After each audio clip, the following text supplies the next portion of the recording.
I've lived my entire life in a holler out in the outskirts of Wyoming County, West Virginia, deep in the mountains of Appalachia. It's a place so remote that most folks don't even know it exists on a map. Just a handful of families in dense, unforgiving woods. This place doesn't have neighborhoods, doesn't have sidewalks, and most definitely does not have trick-or-treaters on Halloween. Halloween isn't a holiday here. It's a test. My family and the others who have lived here long enough to know follow a set of rules on Halloween night. It's not tradition or superstition, it's survival. Those who didn't follow the rules didn't live long enough to tell anyone about it. Our rules aren't just about keeping doors locked or avoiding dark places. They're specific with reasons rooted in events that we don't talk about. My dad always said they came from my great-grandmother's time when people came to these mountains from Scotland and still believed in the old ways. Whether it's spirits or something else that's out there, or things just too old to name. Halloween night here has always been a game of life and death, and each rule existed to give you just enough of an edge to make it through until morning.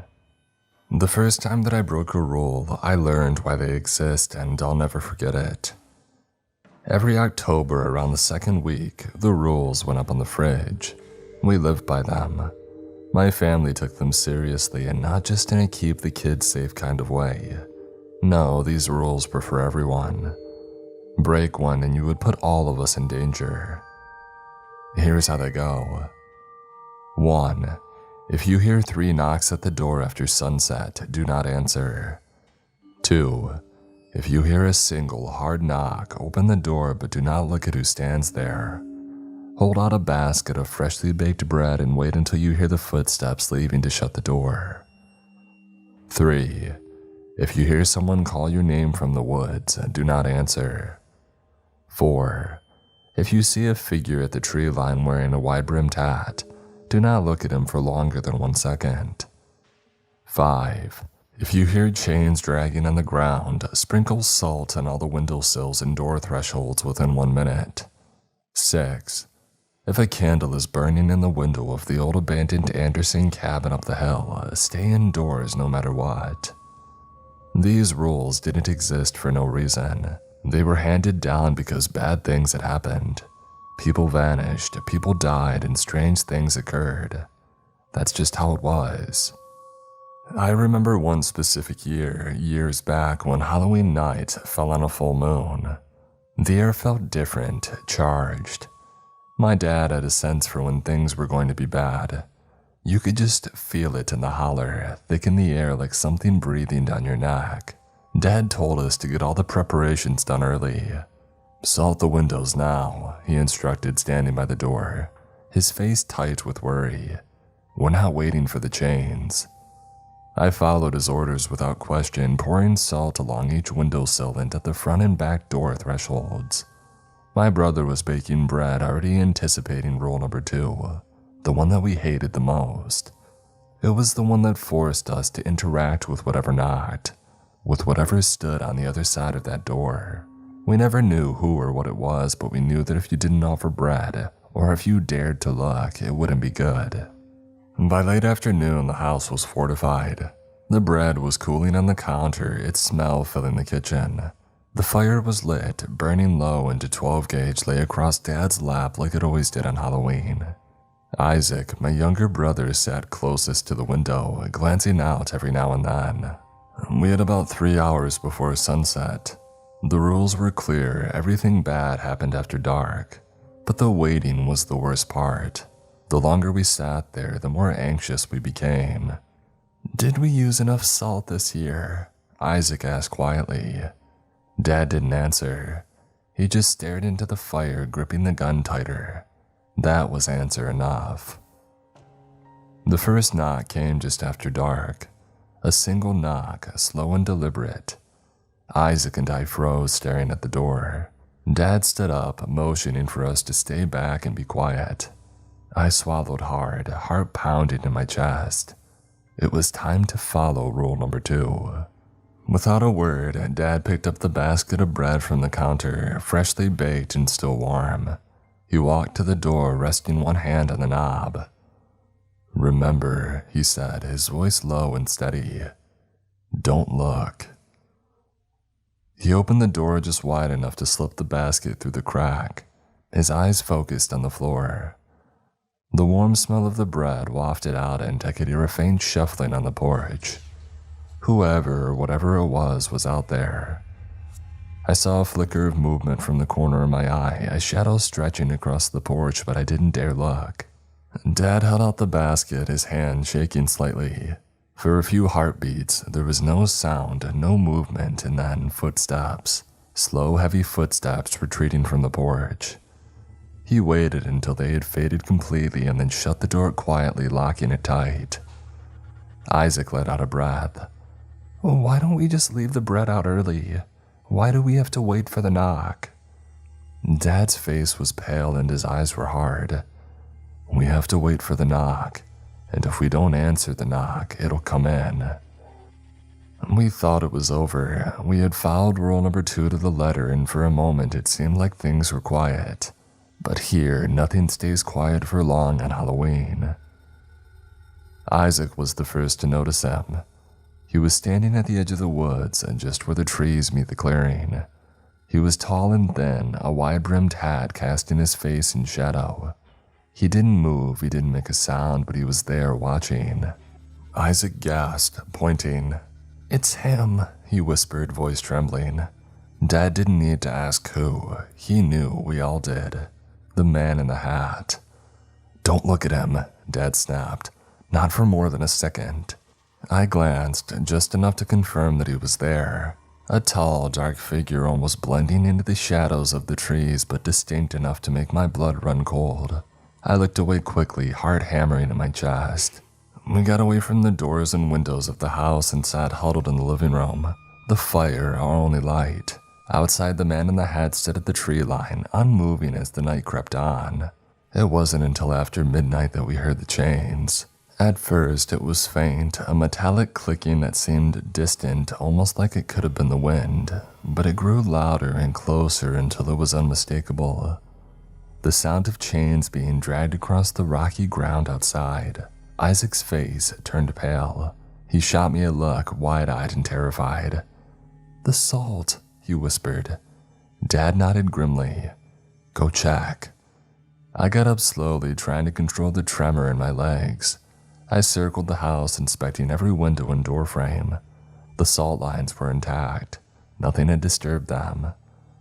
The chains continued to scrape outside, dragging closer and closer, but we didn't dare open the door. We didn't dare look. We stayed inside, sitting together in the flickering light of the fire, listening to the sound of the chains until the first light of dawn broke through the windows. We had made it through the night. The man in the hat was gone and the chains had stopped.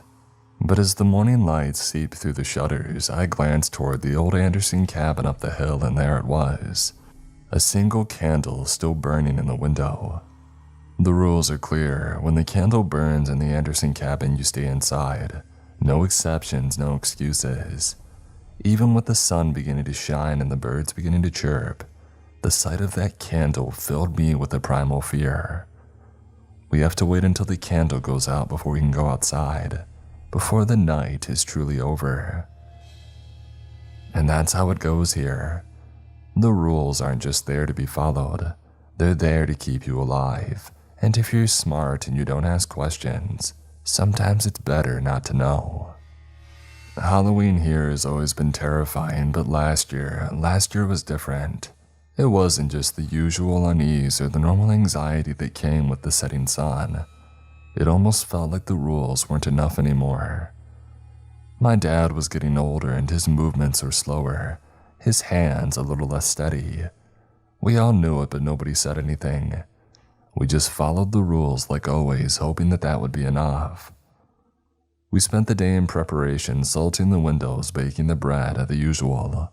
Isaac and I were jittery, pacing around, double-checking everything. With my dad getting older, we felt a greater pressure to take it upon ourselves to prepare. The sky had darkened faster than usual, clouds rolling in from the west, blotting out the last rays of the sun. By the time that dusk fell, the fire was burning low and the house sat in darkness. Dad sat in his usual spot by the door, the shotgun across his lap. The basket of bread, fresh out of the oven, sat next to him. We all waited, our hearts pounding in the silence. I kept glancing at the windows, expecting to see the figure in the hat or hear the drag of chains. And then it came. A single knock, loud and deliberate. Dad stood up, and just like every other year, "Stay put," he muttered, picking up the basket with his trembling hands. His face was pale, but his voice was steady. Isaac and I exchanged a nervous glance as Dad approached the door. As always, I stared at the floor, focusing on the sound of crackling fire, and trying to block out the sense of dread that had settled in my gut. He opened the door a crack, just enough to push the basket through without seeing whatever waited on the other side. But this time, something went wrong. As Dad leaned forward, he knocked the basket against the door frame and lost his grip. The bread tumbled out, scattering across the porch. The sudden movement, the noise without thinking. I looked up and I looked at it, and I saw it. It wasn't a man, it wasn't anything that I could name. It stood hunched over, far too tall to be human. Its limbs were unnaturally long, its skin pale and stretched tight over bones that jutted out at odd angles. Its face was sunken like a skull with pale white skin pulled tight over it, and its eyes were wild and wide, too wide, like it didn't have eyelids. Its mouth opened unnaturally wide, a black, gaping hole that emitted a horrible, deafening wail. It was a sound that I had never heard before, like metal scraping against stone, but worse. It drilled into my skull, making my ears ring and my vision blur. Before I could react, before I could even scream, the thing lunged. Its bony hand shot out, grabbing my dad by the collar. In one terrifyingly quick motion, he yanked him off the porch, dragging him toward the woods. The sound of his body scraping against the ground, his muffled cries, and the creature's horrible wail all blurred together into a scene of pure terror. Isaac screamed first. I was frozen, my mind unable to comprehend what had just happened. But Isaac's scream jolted me back to reality. "Dad!" Isaac yelled, bolting for the door. I followed, my legs shaking and my heart pounding so hard it felt like it would burst out of my chest. We ran out into the cold night air toward the edge of the woods where we could still hear Dad's faint cries. But before we could take more than a few steps, I saw it. The candle, a single flickering light in the window of the old Anderson cabin. My blood ran cold. We had come outside when the candle was burning. I grabbed Isaac's arm, pulling him to a stop. "Wait," I whispered, voice shaking. "The cabin." As if on cue, the door of the cabin suddenly flew open with a loud crash, as if something unseen was about to come storming out. Something angry. Something that should not have been awakened. "We have to go," I shouted, dragging Isaac back toward our house. We scrambled inside, slamming the door shut behind us. I locked it, my hands trembling so badly that I could barely turn the key. The shotgun was still on the floor by Dad's chair, but it felt useless. What good would it do against something like that? But the night was far from over. We huddled in the living room, terrified, waiting for the next rule to break. Isaac was crying, his hands shaking as he tried to steady his breathing. I stared at the door, half expecting something to come crashing through at any moment. The chains came next. We heard them clattering on the ground, dragging closer and closer. I grabbed the bag of salt, getting ready to double-check the lines of the salt that we had placed down earlier. The chains dragged right up to the front door, the metallic clinking echoing in the silence. I could hear it just outside, scraping against the wooden steps of the porch, but I knew the salt would hold. It always did. Or so I thought. Isaac was the first to notice it. We had forgotten to resalt the front door threshold after going outside. The wind from the open door had disturbed our salt line. Just as I was about to rush toward the door to resalt it, I heard the chains and a creaking against the door. It sounded as though a heavy weight was slowly leaning against it. I knew that we didn't have time. I began to back away, motioning to Isaac to go to the bedroom. Isaac screamed as the door burst open. We ran into the back bedroom, hearts pounding, breathing coming in ragged gasps. I quickly salted in front of the door to the bedroom and checked the windows. "It's in the house," I whispered. I could feel it, a presence, something cold and evil, creeping through the house toward us. I don't know how long we waited or how long we listened to the chains pacing back and forth through our house. Eventually, we heard them go back outside. Slowly, we left the bedroom and quietly closed and locked the front door. I placed a fresh line of salt in front of the door and breathed a sigh of relief. We were safe for now. But then we heard it again. A knock. But not the single knock and not the 3 knocks. This was something new, something that didn't fit the rules. It was a rapid, frantic pounding as if whatever was out there wanted in now. My heart stopped. The rules didn't cover this. Isaac looked at me, eyes wide with terror. "What do we do?" I didn't have an answer. The pounding grew louder and more desperate. The windows rattled in their frames and the fire flickered, casting wild shadows on the walls. Whatever was out there was angry, angrier than anything that I had ever felt before. "We just wait," I whispered, my voice barely audible over the noise. "We wait until daylight." The rest of the night was a blur of terror. Every minute felt like an hour, every sound made my heart leap into my throat. We didn't sleep, we didn't dare move from the living room.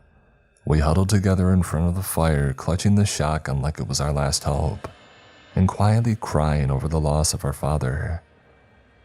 The pounding on the door never stopped. The chains outside the house dragged back and forth, a constant reminder of the horror that waited just beyond the walls. And through it all, the candle in the Anderson cabin burned bright, flickering in the distance like a beacon of death. But somehow we made it. By the time the first light of dawn broke over the mountains, these sounds had stopped. The pounding had ceased. The chains fell silent. The candle in the cabin had flickered out. We had survived another year, barely. But Dad never came back. Halloween in our holler has always been a test, but last year it wasn't enough. Breaking the rules cost my dad his life and everything's different. And I can't shake the feeling that this Halloween will be worse.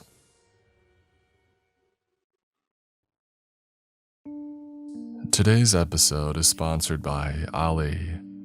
Now everybody has heard the phrase, "a dog is a man's best friend," and it couldn't be more true. I love my dog Jack, and I would do anything to make sure that he's treated the best. We often think of the importance of eating healthy for people, but tend to forget about our furry friends. So what better way to treat your pup than with Ali's delicious, whole, fresh, nutritious, and minimally processed food. Ali delivers clean, fresh nutrition in 5 drool-worthy flavors. You don't need to be a veterinary nutritionist to know that real, minimally processed food is the best choice for your dog's health. Made in U.S. kitchens with high-quality human-grade ingredients, Ali's food contains no fillers and no preservatives, just real food. Ali makes it super easy to get started. Just fill out their 30-second quiz and they'll create a customized meal plan based on your pup's weight, activity level, and other information, along with recommending recipes and portion sizes. For any first-timers, Ali will send out your dog's first box with 2 weeks worth of meals and a guide on how to gradually switch them over to their new diet. Plus, Ali is the only fresh dog food that comes with unlimited routine health screening, so you can get your dog on track to living their healthiest and happiest life. Dogs deserve the best, and that means fresh, healthy food. Head to ali.com/MrCreeps. Tell them all about your dog and use code MrCreeps to get 60% off your welcome kit when you subscribe today.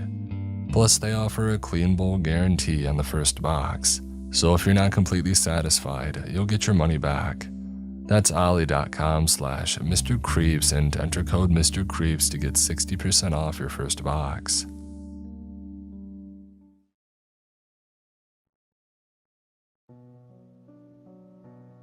I was born around the Appalachian mountain area. After I left school, I moved around a lot. A great deal happened in my life in the past 5 years. Recently, I had gotten a call that my uncle had passed away. A simple cabin hidden deep within the woods and a truck was all that had been left of his life. After everything, I decided spending some time at the cabin would be a good idea. The cabin looked a bit on the rougher side when I arrived. My uncle had hurt his back and wasn't able to do most of the upkeep for a while. I hadn't been there for years and it took some time to figure out what I was doing. After about 2 weeks, I got the small cabin back in shape. Since I wasn't in a rush to leave, I bought more supplies to stay a bit longer. It felt odd not having a schedule. For so long, my life didn't change from day to day. I was stuck doing the same things at the same time to keep the bills paid. And in an instant, that all had changed.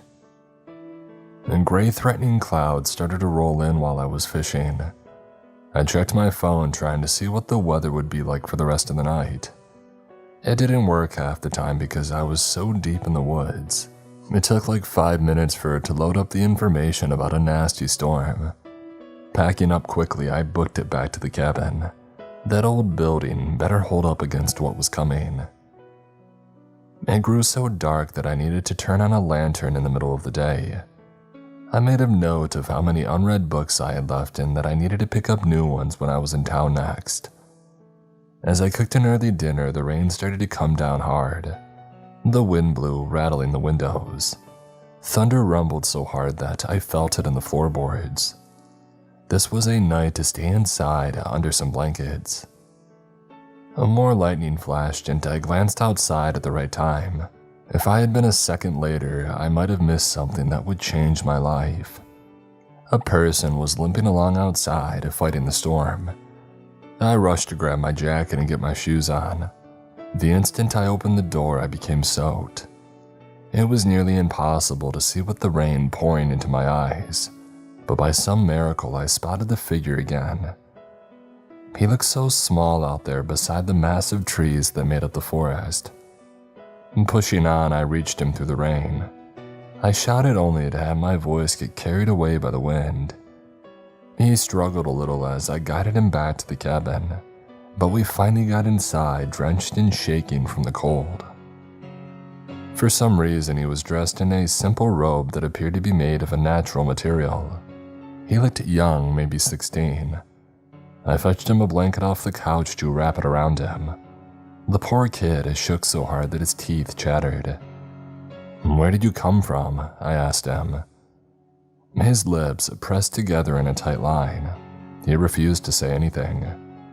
I carefully guided him another step inside and his legs gave out from under him.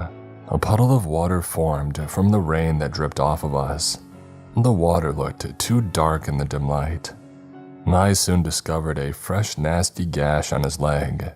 Since he was so thin, I lifted him to carry him over to the couch. I did try calling for help, but my phone didn't connect. And then I did my best to treat the wound with the supplies that I had. Where did he come from? Was there a weird cult in the middle of the woods? It wasn't as if that sort of thing hadn't happened before. From how rattled he looked, I decided not to press him for answers. "Stay here for the night. If I make you uncomfortable, I can sleep in the truck," I said after I wrapped his leg. I stood up and his hand flew out to take mine. He shook his head but hadn't spoken yet. Gray eyes begged me to not go outside again. I promised that I wouldn't leave him. He needed some dry clothing, some oversized sweaters and sweatpants would need to be good for now. I didn't sleep well that night. The cabin had 3 rooms, a main room, a bedroom, and a bathroom. I let him sleep in the bedroom as I took the couch. Ideas of where that kid came from and what happened rolled around in my brain all night. I wouldn't get any answers until he decided to tell me. The storm finally died down before dawn. I passed out for a few hours, feeling more tired after I woke up.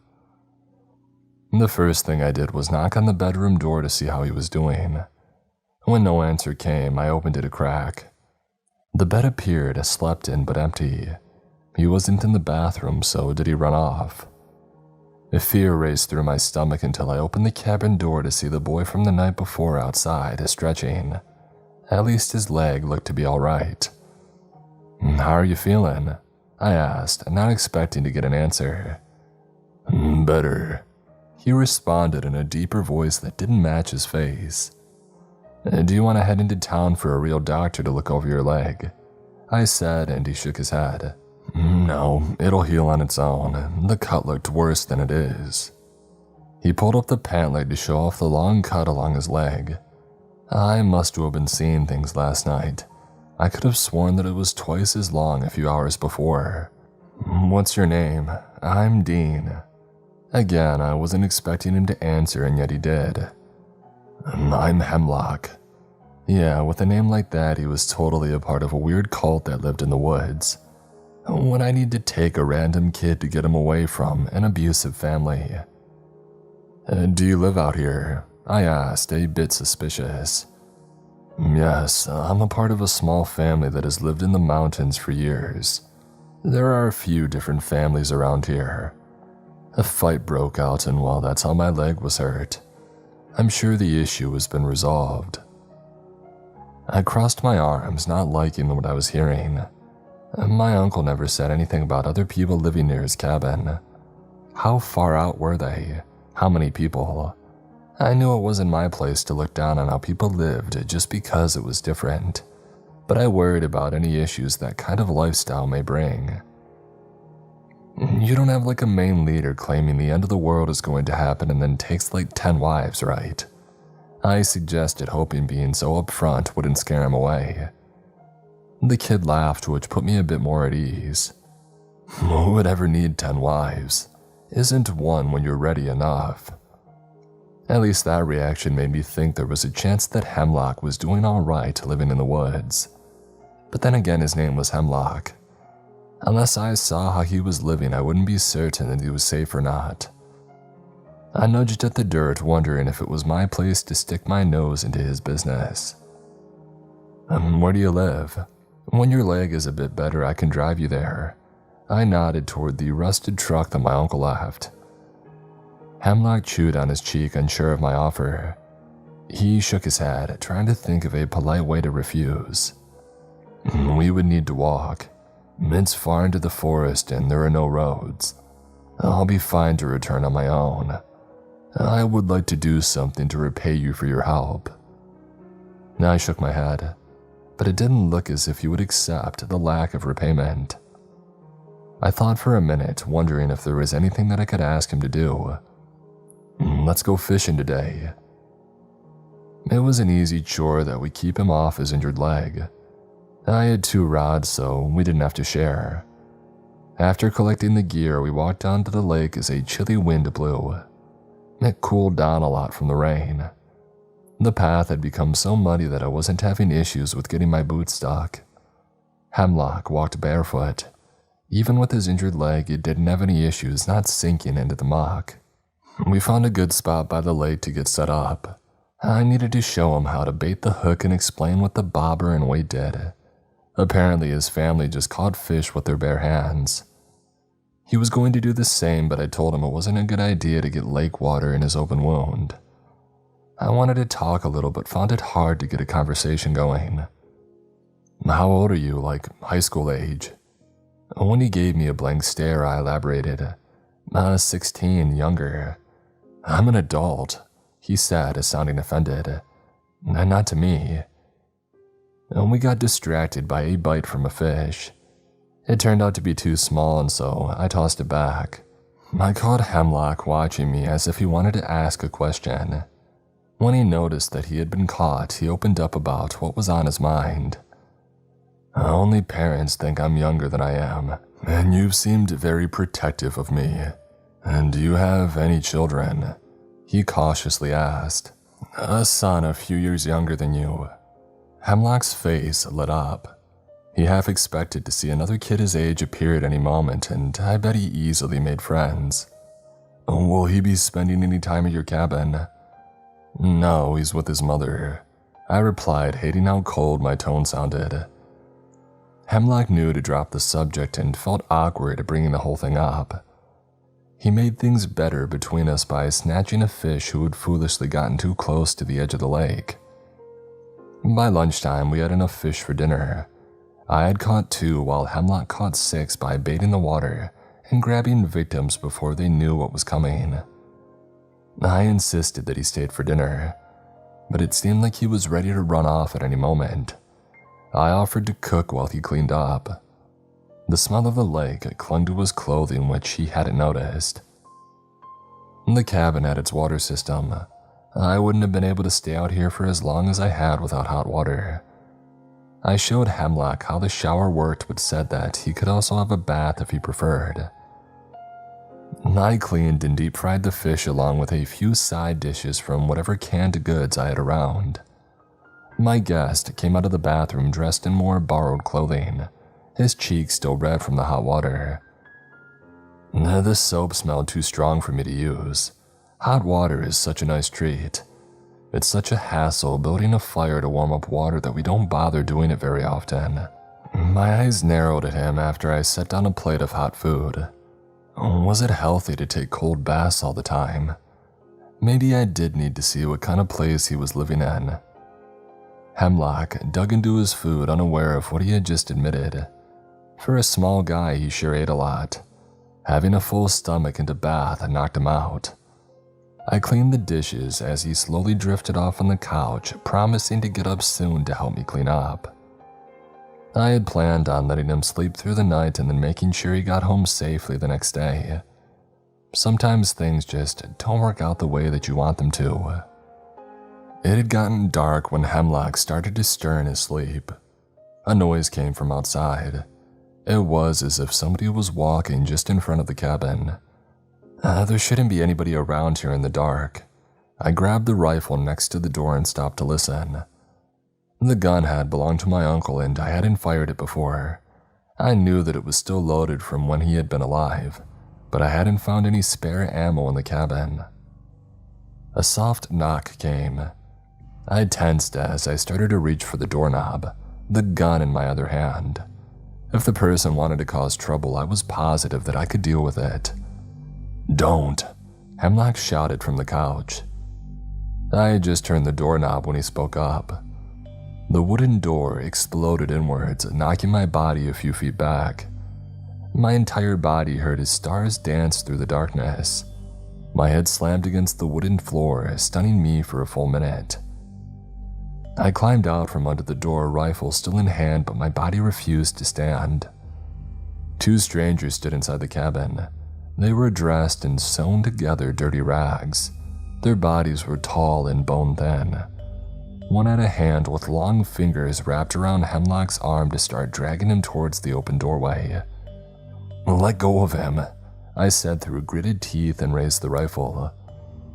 The one man turned his head to show a long grin. His mouth appeared unnaturally thin. His dark eyes were set into a skull-like face. "Oh, how cute. Let's take this one too," he said in a raspy voice. "No, you know the deal. We do not involve outsiders," Hemlock nearly begged. The man fully turned around to face me, his movements stiff as if a corpse had started to walk. "Oh, he sheltered you. He's no longer an outsider," the stranger pointed out. I didn't care about what they were talking about. I just needed to get these 2 out of my cabin. "He has a family if he goes missing." Again, Hemlock was on my side. But both the men laughed. The sound chilled my spine and caused fear to run through my body. The taller of the 2 men looked over me. The dark eyes see something that no human should be able to. "No, he doesn't." The shorter one spoke in such a wispy tone that I could barely understand the words. And then he spoke clearly, but not in his voice. No, the voice of my wife came from him. "I'm going to my sister's for the weekend. I'm taking Pumpkin with me. Call me when you're done with work." That was what she said in her last voicemail to me. How did they know that? Did they somehow get to my phone while I was at the cabin to hear it? And when the taller one spoke, it said something that no one should ever know. "Mom's going to take me for some driving practice after school. We might be." I pulled the trigger before he finished speaking. I couldn't bear to hear my son's voice coming from that creature's mouth. My hands trembled too much for the shot to hit. I couldn't even focus enough to see if I could use the gun again. My stomach turned from guilt and rage. How did they know what to say? And how did they sound exactly like people they shouldn't have ever met before? Both cackled, enjoying my pain as Hemlock's face fell. A clawed hand reached around to take his face under his chin to painfully lift it upwards. Look at what you did. You let a human get involved with us. Now we must eat him. Not only that, but you got your silly father killed by attacking us first. His eyes widened, unaware of if the creature was lying about his father's death. I looked around trying to see if there was a weapon that I could use. The rifle was useless aside from being a blunt object, but I needed to get us the heck out of here. I no longer cared about who these two were. The important thing was how to get away. You're lying, you attacked us. We only defended ourselves. Our tribe has abided by the agreement since it was made. Why would we ever go against it? He protested, sounding like the scared kid that he looked like. After you're dead, then it'll be our word as proof. The winter was very hard on us. I fear the next one shall kill more of our kind. So be a good little boy and don't fight in the same way your father did. We don't want to damage such a nice coat a second time. That was enough to get Hemlock to fight back. A set of fangs appeared in his mouth as a deep growl rumbled through the cabin. He bit down hard on the hand that had held his chin. While those three were distracted, I rushed over to the other side of the room to grab the longest knife that I could find. The taller man closed the distance between us in 3 steps. I turned on my heel to plunge the knife right through his body, but to my sheer horror, it didn't even slow him down. His long fingers easily tore through my shirt to dig into my stomach. Pain ripped through my body as I struggled to keep a scream down. I found another knife to try and stab it into his eyes, but I missed and hit his neck instead. The blade poked out clear through to the other side with black blood pooling from the wound. The creature's eyes grew darker and the mouth widened to his ears. With ease, he tore open my flesh, his hand reaching inside to grab whatever it could. I screamed then, unable to deal with the pain and horror of the situation. For a moment, I thought that I was going to die from this thing ripping out my guts. Another scream came from the cabin, but it wasn't for me. The other creature started running towards the door with black blood spilling from where its arm should be. He was tackled to the ground as sharp teeth found his neck. Within seconds, the other beast that appeared inside the cabin had ripped the creature's head off, getting the attention of the one who had still had a dirty hand in my stomach. The taller monster appeared scared for the first time, and we were both staring at a massive gray wolf devouring a thin body. It lifted a large head and then angry gray eyes landed on their next target. The tall man darted away trying to run around the couch and behind the wolf. Within a second, the wolf changed to more of a human appearance. It stood on 2 legs with a human upper body covered in fur. It caught the skinny monster with a powerful hand and easily ripped off the arm it took hold of. The creature screamed as it also changed, trying to fight back. The head was nothing more than a mouth ready to bite down on anything in its way, but the thin monster was outmatched. It was taken apart in seconds by the larger wolf that covered the inside of the cabin with its dark blood. I was fading at that point. I fell to the ground, the pain eased into a comfortable numbness. If Hemlock was alright, I knew that it would be fine to accept my fate. All the fear that I had felt slowly started to drain away. Somebody had lifted me off the ground and I faintly heard a voice calling out my name. I forced my eyes open to see a blurry vision of the boy that I had found in a storm. His eyes were wet with tears. My brain didn't understand his words, but I knew that he was asking something. I closed my eyes again, considering what I should do. A second ago, I was ready to go back to my wife and son. After seeing him, I knew that I needed to stay around for a little bit longer. Using the last of my strength, I agreed to what he had asked. and then a set of teeth came down on my shoulder, causing a new wave of hot pain to flash through my body. I fell into a deep sleep as something came flooding into my bloodstream. It was uncomfortable, and I feared who I would become when I woke up again. When I did wake up, I was in the bedroom of the cabin. My stomach and any other injuries were healed over as if they had never happened, aside from a set of scars showing a bite on my shoulder. I got up, feeling oddly light. The sunlight appeared to be too bright, and the birds outside were far louder than I remember. Somebody had tried to clean the cabin. Dark blood still stained the wood, but the bodies had been removed. Hemlock waited for me outside, wearing more borrowed clothing and appearing almost remorseful. "Hey, this wasn't your fault. I told him to make sure to get that out of the way first." "It was. I should have never entered the cabin with you. I believed in my father's strength and was positive that he would win against our attackers. There were 10 of them. He stayed behind to let me get away." He sounded so guilty that it hurt. "I know it hurts being left behind, but he was a good father. It's the parents' job to protect their kids. I didn't do that. I couldn't do anything for my son." And clearly he disagreed and voiced that opinion by punching my arm. I rubbed the spot where he hit, offended.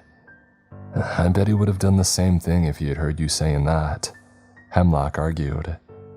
"He was a good kid. I'm glad that his father protected him, but I wished they could have stayed together." "How am I even alive right now?" I asked, getting back to the important stuff. He looked guilty again and kicked at the dirt with bare feet. "Well, I turned you into one of us. I'm sorry, but it was the only way," he admitted. I kind of figured it was something like that. "Now what, am I going to turn into a wolf every full moon and devour backpackers?" He wrinkled his nose at the suggestion and shook his head. "No, it'll take a few days before you'll be able to fully transform. With enough strength, you'll be able to do it any time it's needed. I normally spend most of my time as a wolf, but there is a way to prevent that. If you drink a certain tea before your first change, the wolf inside of you will be locked away forever."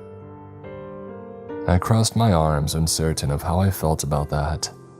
I could still leave these woods as a human to go about a normal life, or I could become a wolf and discover a new life involving monsters made up of nightmares.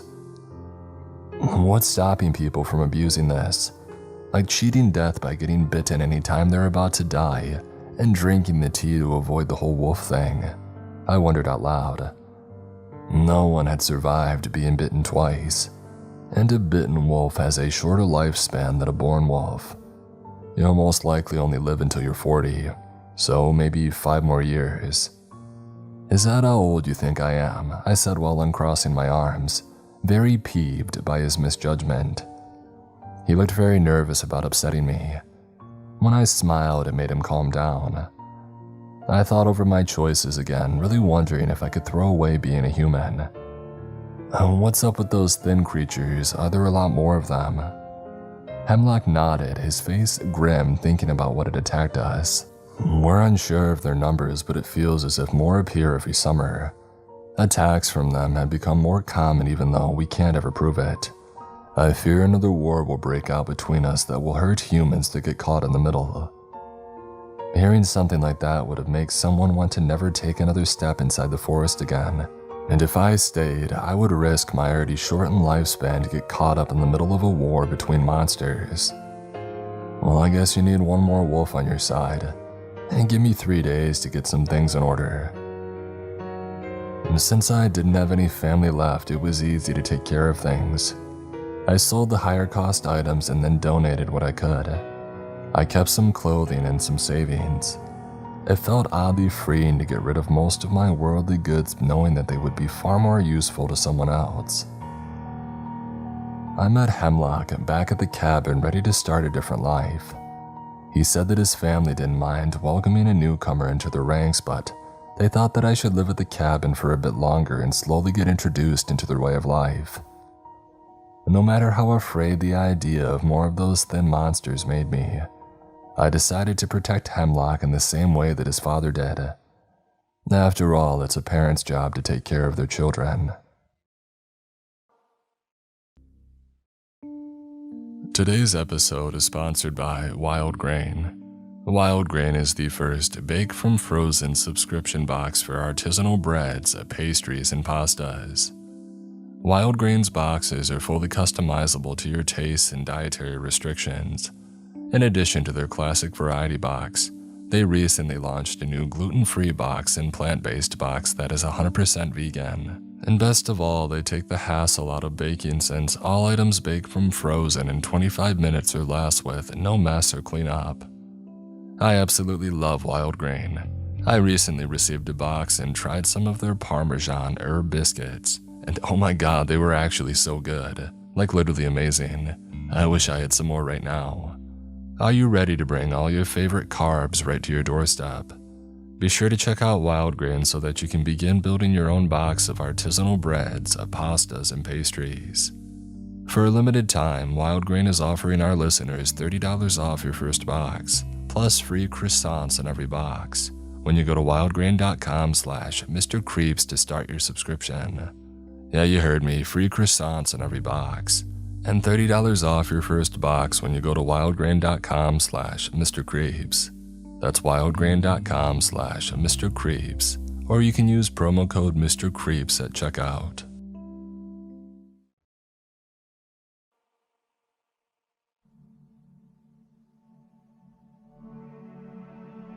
I don't care what anyone says, 12,000 subscribers is a big deal. If I asked you how many you know who you can call friends, you might say maybe 8 or 9. The amount of people who truly care about what you have to say is probably even less than that. I, on the other hand, have thousands of fans catching every new episode with fervor and praising me in the comments. It started off just as a hobby, and I suppose it still is. I do plan on quitting my job at Target though, as soon as the channel really starts to take off. It started off with prank videos, funny animals, and messing around with friends. Anything I thought might get the views pouring in. I didn't think that my big break would be the shaky GoPro footage of me and Josh crawling around the abandoned trailer park on the edge of our hometown. Josh, by the way, was my channel's co-creator. He was also my brother, but the less said about that, the better. Since that first taste of success, my channel became dedicated to urban exploring. Josh and I would take our van around the state, trespassing on abandoned yet still often private property. We filmed in old hospitals, apartment blocks, schools, that sort of thing. If we didn't find anything too interesting, sometimes we would reshoot a few scenes with a twist and add in a supernatural element. As safe as this formula was, things were starting to get stale. The last couple of videos were maybe getting a few hundred views each, and we were running out of interesting enough places to explore. The problem was our budget, or a lack thereof. We could barely afford respiratory masks to combat the constant patches of black mold that we would stumble across. To be able to travel to some of the most breathtaking locations even within the country, it felt like a distant dream.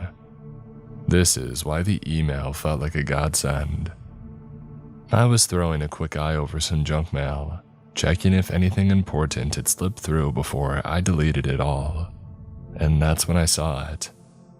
The guy's name was a jumbled bunch of letters and numbers, as was their Gmail account. What really caught my eye was the subject heading, "Interesting location." I clicked on it expecting to find another suggestion for a great place to film, which then ends up being in Bulgaria or some other Eastern European country. Instead, the email was composed of a quick little message to me, followed by a set of coordinates. "Hi Hal Explorers, a big fan of the channel. I've been watching you for a year and I love what you do. I wanted to share a location with you. I found it recently. Inside past a cave mouth. Again, I love your channel. Please keep it up." I got the impression from the message that English wasn't their first language, which didn't give me much hope. Regardless, I copied the coordinates he included and pasted them into Google Maps. The pin dropped 5 miles from my house. I immediately rang Josh and told him to get his stuff ready. A day later, we had all the equipment that we could muster and a bag full of provisions, mainly pastrami sandwiches and Gatorade. On top of that, we had a flashlight, some semblance of a first aid kit, a length of rope, a piece of chalk, and a spare flashlight. So far, we've never used the rope for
With most buildings, it was never too hard to find your way out again.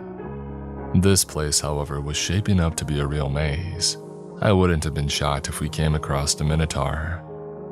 It was pitch black, pure darkness other than the weak beams of our torches. My only worry was the footage quality as Josh and I descended further into the tunnel. It snaked sharply left from right, but never split into more than one continuous path. The walls were dry and gray. Other than the occasional stain, they were completely bare. I had stopped talking now, letting Josh film me traversing the corridor from behind. After a few minutes of walking, we turned a corner that ended in another door. Once he arrived at it, I realized that it was the exact same as the first one that we had come through, only without the obvious aging. It was metal, robust, and covered in a thick layer of dust. It looked like it hadn't budged in a decade. I let Josh squeeze past me, which was difficult in the cramped quarters, and get a close-up on the door. Once he had, I told him to open it. Wordlessly, he did. We entered a small, white-tiled room with rusty shower heads lining the walls. Through another identical door, we came into what looked like a locker room. Hanging all around us were jumpsuits and masks, all made from the same rubber-like material, all a dull amber in color. Josh filmed me taking one of the dust-covered masks down from the wall. I held it in front of my face and made a reference to an obscure video game. Before moving out of the room, I hung the mask back up. There was an old Urban Explorer motto: take only pictures, leave only footprints. I followed it most of the time. Beyond the next iron door was a flight of stairs, descending even further. The steps were concrete and scattered with once sod and now bone-dry papers. I held the torch level as we walked down them. The hand railing was rusted and the fluorescent light bulbs overhead were shattered. I felt the broken glass crunch under my boots as I neared the bottom. The stairs ended in a lobby that wouldn't have looked out of place in a medical institution. I walked out over double doors that lay on the ground, covered in debris. Shining the light around, I saw that there were 3 different passageways leading out from this main room. Josh was filming the rows of old tattered seats as I walked towards the map painted onto the far wall. It had a helpful orange square with "You are here" written next to it. In white paint, it outlined the structure's layout. If it was accurate, then this place was truly massive. I called Josh over. "What did you find?" he asked, poising the camera recorder.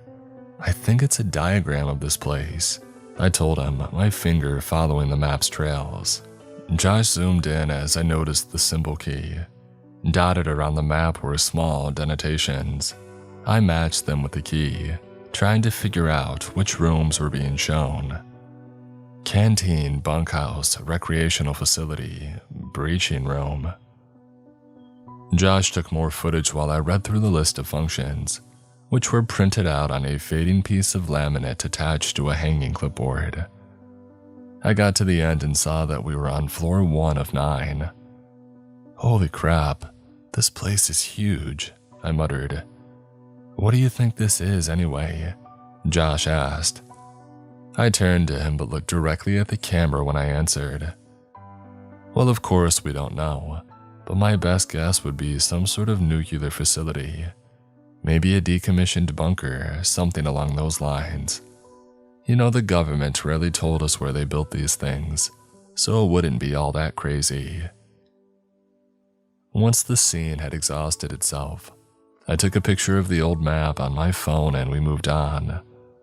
The place was an absolute goldmine. It was like a mix between a Soviet weapons silo and an old hospital.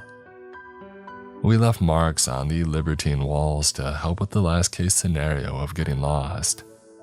I felt more confident now with the map, but we couldn't be taking any chances. Every single surface was covered in grit and grime. I could see the particles dance and shift within my torch's beam. As I walked down these abandoned halls, ducking into every room without a locked door, I couldn't believe that nobody else had come across this place before. I was excited.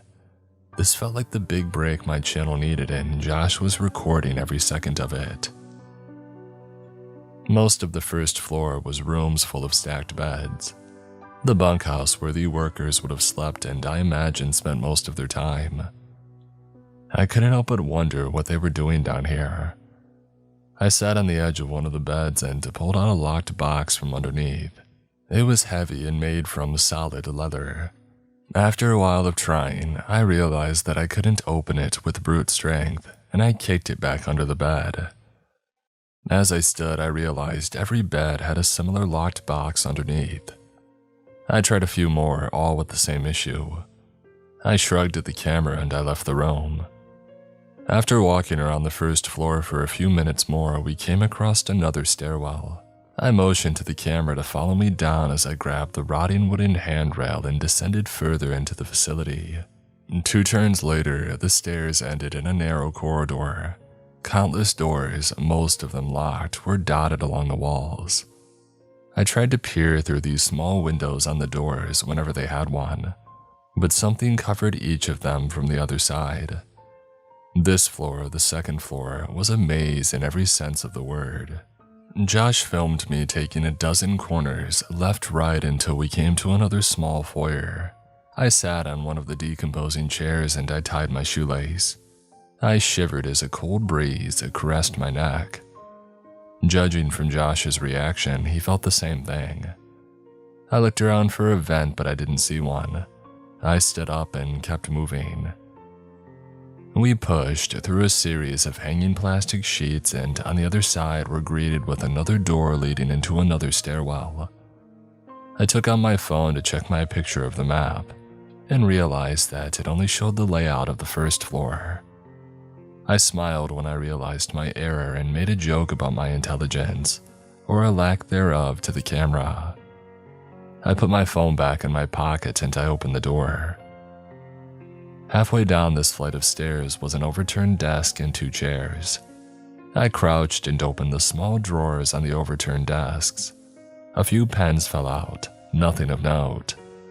I climbed over the obstacles and then took the camera from Josh so that he could do the same.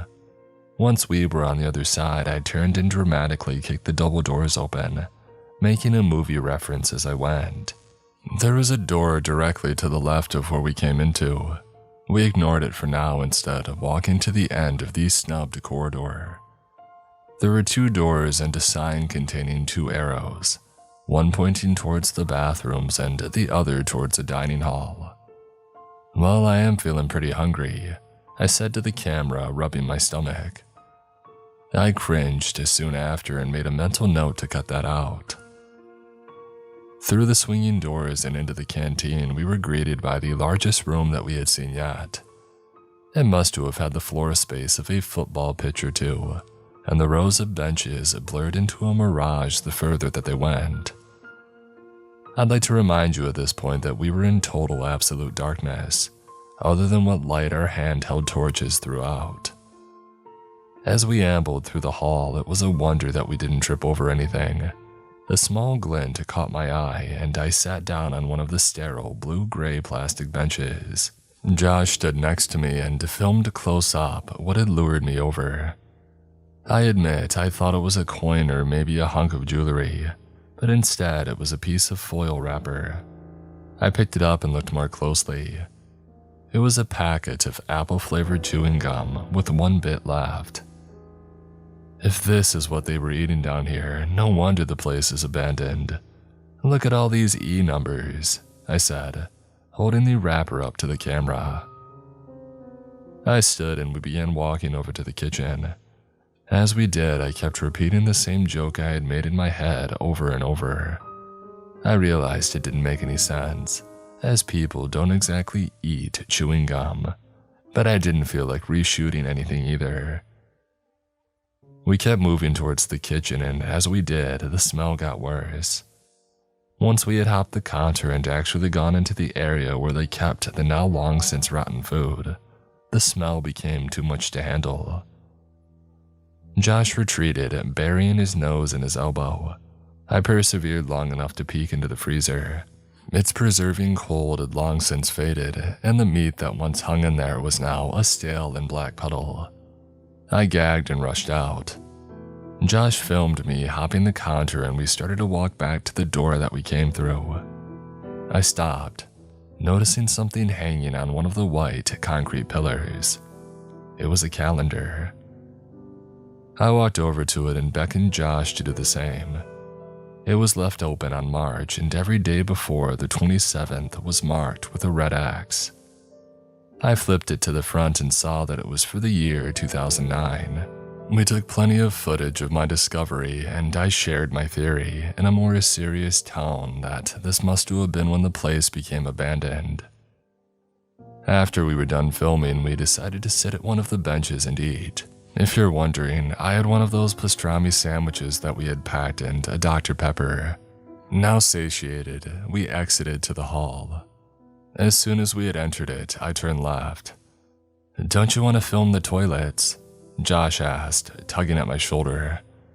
"I'm sure there'll be more around the lower levels and we can film in them. I just want to keep powering forward," I said. "And besides, we just ate. I don't want to go gawk over some fossilized, decade-old human crap." Josh shrank back and we arrived at the door next to the one that we came in.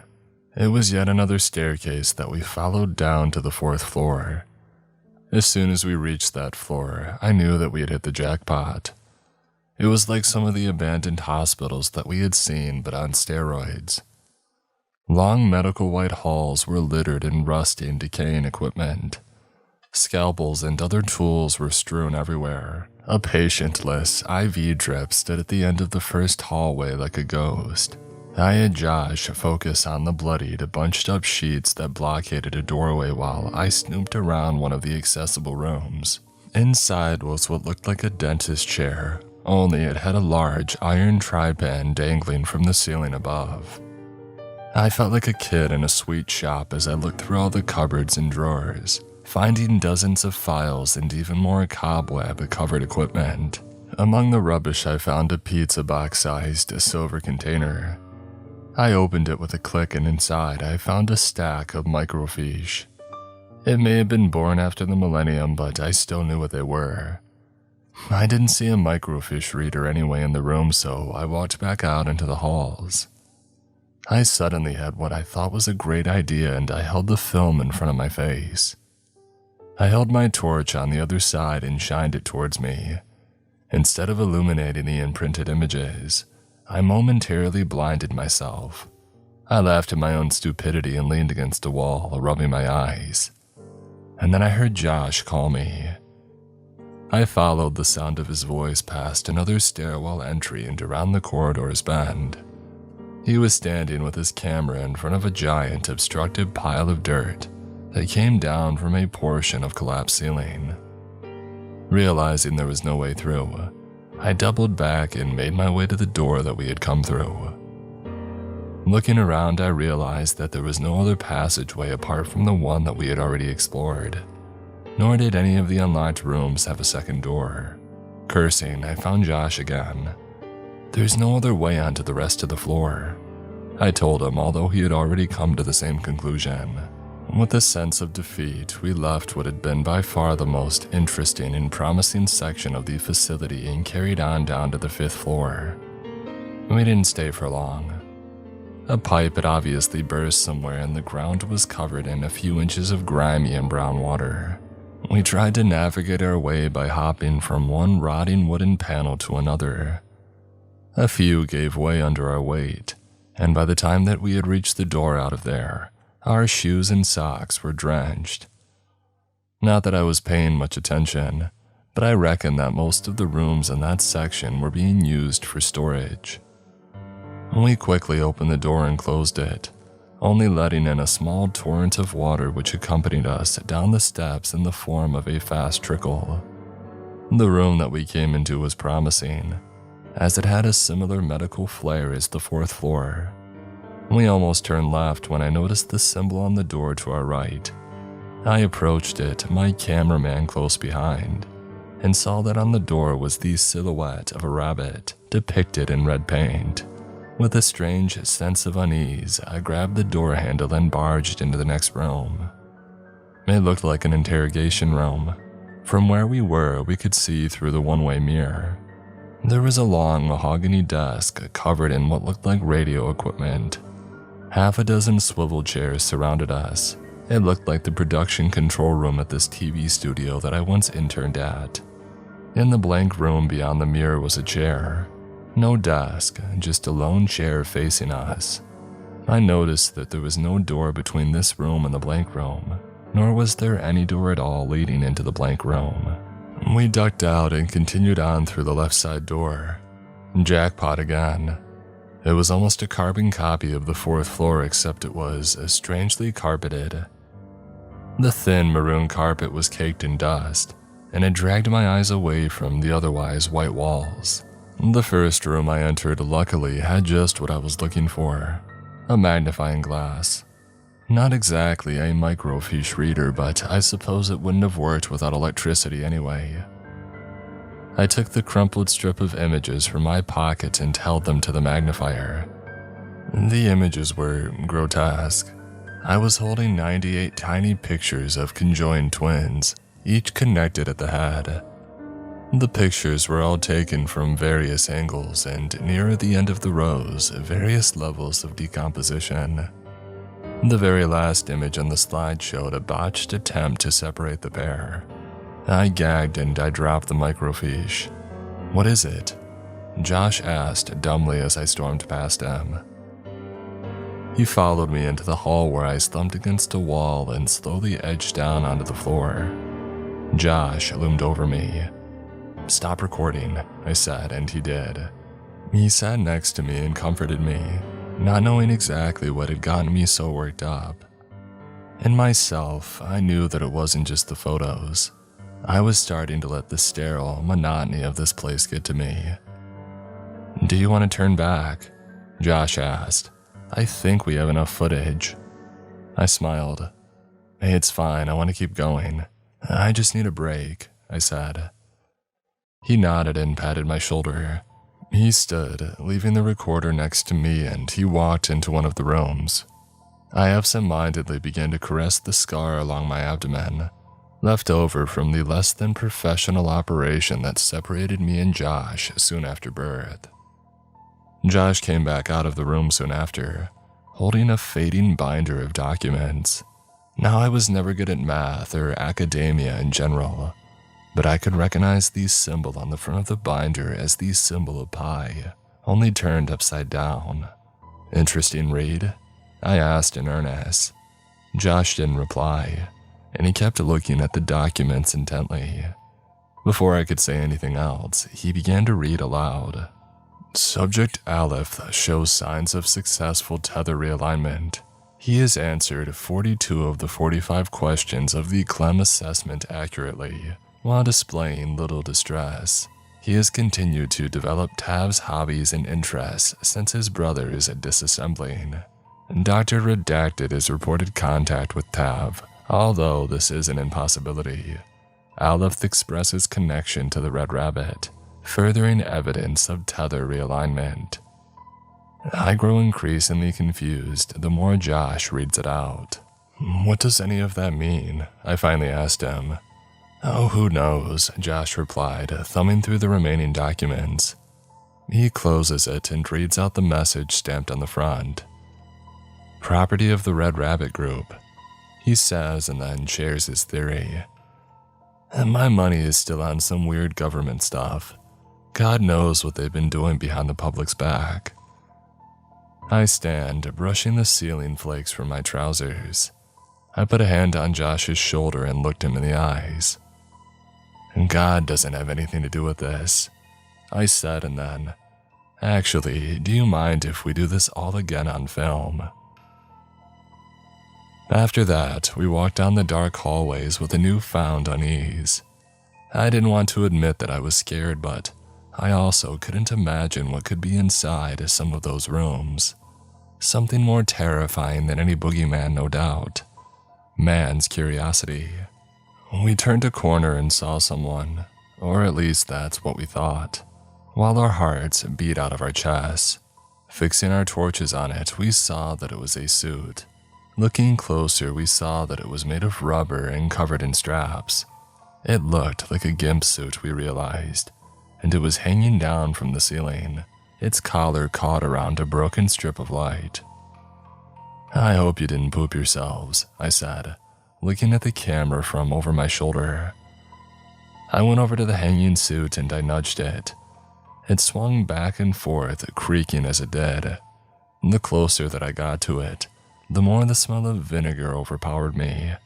I backed away from it and I bumped into Josh, who had turned his and the camera's attention to the burn marks on the door to our left. We pushed through it and descended into the 7th floor. The first thing that we see is a skeleton. Laying and facing the ceiling was a bleached human skeleton dressed in a coral gray suit. My brother and I immediately freaked out and I dropped my flashlight, the bulb shattering. Josh handed me the camera and he approached the apparent body. He knelt by it, strangely calm, and then laughed. "Hey, it's plastic, don't worry," he said, grinning. "Probably a lab dummy." And now in the role of cameraman, I recorded my brother's interaction with the faux skeleton. He grabbed the skull and with a little elbow grease it came off.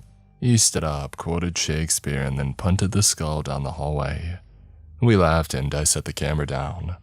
Josh held the light over me while I hunted through my bag for a spare torch. I found it and we carried on. The first room we entered clearly used to be some sort of operating theater. We walked past the rows of wooden seats which were arranged like a small sporting area around a white stained covered hospital bed. The room gave me a bad feeling, so we quickly walked past the bed and out of the door on the far side. We came into yet another identical hall. Shining my light, I saw that there was an old wheelchair into T-junction at one end of the hall, and at the other end was a door with the same red silhouette of a rabbit. We paced towards the rabbit door, which we found unfortunately to be locked. Kicking bits of concrete out of the way, we turned to walk up the passageway. We filled the place with artificial lights and saw, to our horror, that the wheelchair was gone. "What the heck?" Josh said. He had noticed it first. "What?" I asked, concerned. "What's wrong?" "Wasn't there a wheelchair right there a second ago?" he pointed out. I stood still for a moment, mulling over his question. I quickly realized that he was right. Against our better judgment, we tentatively approached the end of the hall. Josh filmed me creeping around the T-junction, and that's when I saw it. A few meters down the corridor was the wheelchair. I looked back at the camera as I slinked towards it. It was rusted beyond repair and the wheels appeared to be buckled. I took a step forward and saw what was laying on the seat. I find it difficult to describe. It was covered in a similar material to the suit that we had seen hanging the floor above, only it didn't have any straps, or any seams at all for that matter. It was a black box with a weird sphere resting on top. The sphere had what looked like a metal funnel embedded into the front. Only the tube was a snub, barely 2 centimeters long. Dangling from it was a small length of string. I took it in my hand and I tried to yank it off, but it just kept on coming. I felt like a kid trying to pull loose a thread from his cardigan, only to unravel the whole thing. The string that was being pulled out was stained black and wet. Josh came and stood next to me, filming what was going on. Suddenly, he retracted the camera and gasped. I looked around, unsure what got to him. "What's wrong, man?" I asked. That's... He stuttered, pointing at the thing slumped on the wheelchair. "That's a torso." At that, I looked back at the slumped object and studied it. Admittedly, I could see what he meant. It did kind of look like a person with their arms and legs stripped away, but that was impossible. Josh was about to speak again when suddenly, I felt a debilitating pain wash over my forehead, and then my entire skull. I fell against a nearby wall, an exposed pipe digging into my back, but that pain was nothing compared to the hum in my brain. I grit my teeth so hard that I thought they would shatter, and I looked at my brother from behind my hands, which clawed at my face. From his reaction, I could tell that he was feeling the same thing. I dropped my flashlight to the ground, and its beam illuminated Josh. I couldn't see his light, nor the thing in the wheelchair, which was now plunged into darkness. The pain reached such an unbearable peak that thoughts of suicide briefly crossed my mind, and then, as quickly as it came on, it went. I stumbled to Josh and helped him to his feet. We held each other, still shaking and sweating, tears welling in our eyes. As we began to collect ourselves, we heard a voice, not from anywhere around us, but from deep inside of our own minds. "My name is Degas." I picked my torch up and looked around. Its light fell on the figure sitting in the wheelchair. It suddenly looked a whole lot more like a human. "Have you seen ansas?" A voice echoed in my mind again. "What?" whispered Josh. I realized that he was hearing it as well. Suddenly, the wheelchair rolled forward as if pushed by an unseen nurse. "Ansas." The voice repeated itself as the wheelchair drew nearer. Now I was certain that that thing was its source. The names, Ansas and Degas, repeated themselves in my mind. They carried an odd familiarity. I reached my hand into my pocket and pulled out the now crumpled microfiche. In the dimming light, I saw what was written in black pen just above the rows of images. Brothers Ansas and Degas, pre and post-op. I looked up at the thing on the wheelchair and realized that it was indeed human. I extended my arm and handed the microfiche to him. It began to float out of my hand and hover in front of Degas. It slowly rotated and then fell to the floor, released from his mental grasp. As he was completely covered, I couldn't have possibly realized how much of a rage he went into when he saw the photos. I only noticed when Josh had dropped to his knees. I watched in terror as Josh, tears streaming from his eyes, grabbed a large piece of concrete that had been chipped away from the walls. He begged and pleaded with Degas as he lifted the block above his own head and brought it crashing down. I realized what was going on and I dropped to my brother's side. I wrapped my arms around his, trying to get him to stop, but they moved with a strength that wasn't his own. Muscles popped and veins burst as he kept driving the stone block into his head again and again. I fell backwards and stared as Josh's head turned to mush. There was no way that he was still alive, yet his arms kept moving, kept grinding his own skull into a pulp. Finally, he lowered the now red chunk of concrete. His arms returned to their side and he didn't stir again. As soon as I heard the creak of that wheelchair move toward me, I bolted.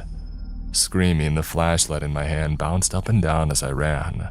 This distorted my view and is likely why I didn't see the mesh of pipes and plastic in front of me. I ran directly onto it and it gave out from underneath me. I plunged down the hole and fell against the hard rock of the 8th floor. I had landed on my arm and the torch. Both were now broken. In complete pitch blackness, I stood up. I clutched my shattered arm and limped forwards, still content on getting away from Degas. I walked into a wall and I realized that I had to calm myself and be careful. The next, by my best guess, 4 hours was spent crawling around the 8th floor in total darkness. I was feeling along the walls trying to find a doorway that led to stairs going up. I had no such luck though, although my hands were now cut up from dragging them against the jagged surroundings. Another hour into my hopeless wandering, I saw it, a tiny red dot just ahead of me. I cautiously put one foot in front of the other and I made my way towards it. I bent down and I reached out. My hand touched Josh's camera, which was still wet with his blood. I recoiled as I realized its implication. I had left it where it was by my brother's body. How did it end up down here? The possibilities all chilled me to my core. Regardless, out of necessity, I picked up the camcorder. After some fiddling, I managed to switch on the night vision mode. I held it to my eye and looked around. The walls were covered in paintings of red rabbits. all around me swirling into a bizarre mural. I had been walking among them for hours. The floor was covered in bits of cloth and broken furniture, which had kept me on uneasy footing since I fell down here. I crept over them as I carried on my search for the stairwell door, now in a world of grainy and artificial green. The next corridor I turned into ended in a wheelchair. I squinted and saw that it was moving forward. It was Degas. I turned and tried to run, but my exhausted body wouldn't let me. I turned left and then right, limping down a hall I didn't think that I had been down before. I realized too late that if the door at the end of the hall was locked, then I was at a dead end. I turned to see Degas roll around the edge of the passageway, cornering me. I backed up against the door and turned the handle. It swung and I was greeted with the 9th floor. Hundreds, maybe even thousands of skeletal bodies lined the floor. Really, there was no 9th floor. Every installation had been ripped away apart from the first few steps of the staircase, creating a giant cavern of death. Fist clenched, I shuffled around to look at Degas. He was directly in front of me, and the string from his muzzle began to lift into the air. I didn't want the same fate as Josh, so I took a step back. The last thing I remembered from that day was falling. I woke up an unknowable amount of time later. It took me a while to realize that I was laying in the grass amongst a scattering of beer cans. I was in the middle of the woods, right outside of the cave entrance. It was bright out, only a little after noon. I walked and I didn't stop walking until I had reached the road. I had been gone for 17 days. In that time, Josh and I had been reported missing. The police had carried out a search but found nothing. The day before I turned up, it had been called off. My family was overjoyed to have me back, but the pain felt of losing Josh was immeasurable.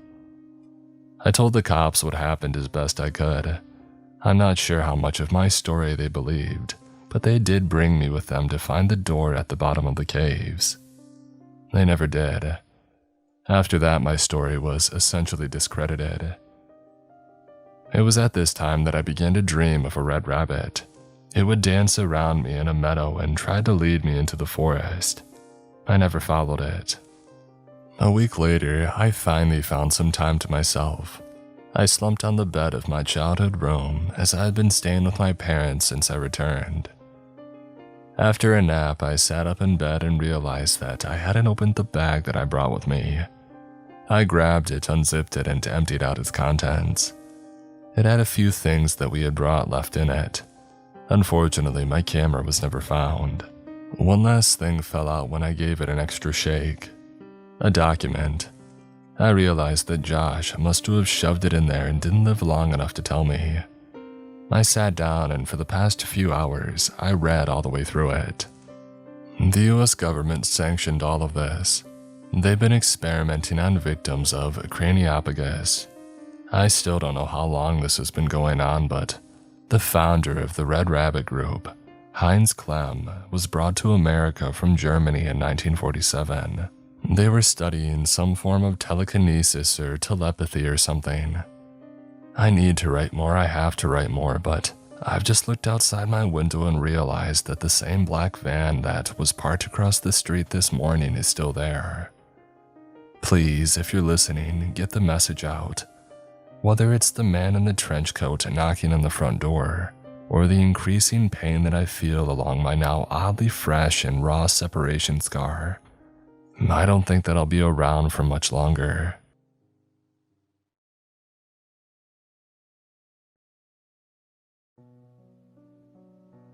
Trail End is a town that lives up to its name. It's a sleepy hamlet nestled between the banks of the Tennessee River and the foothills of the Appalachian Mountains. During the warmer months, it caters to all types of outdoorsy folks looking to leave civilization behind for a long weekend. A year ago, I was one of those weekend warriors.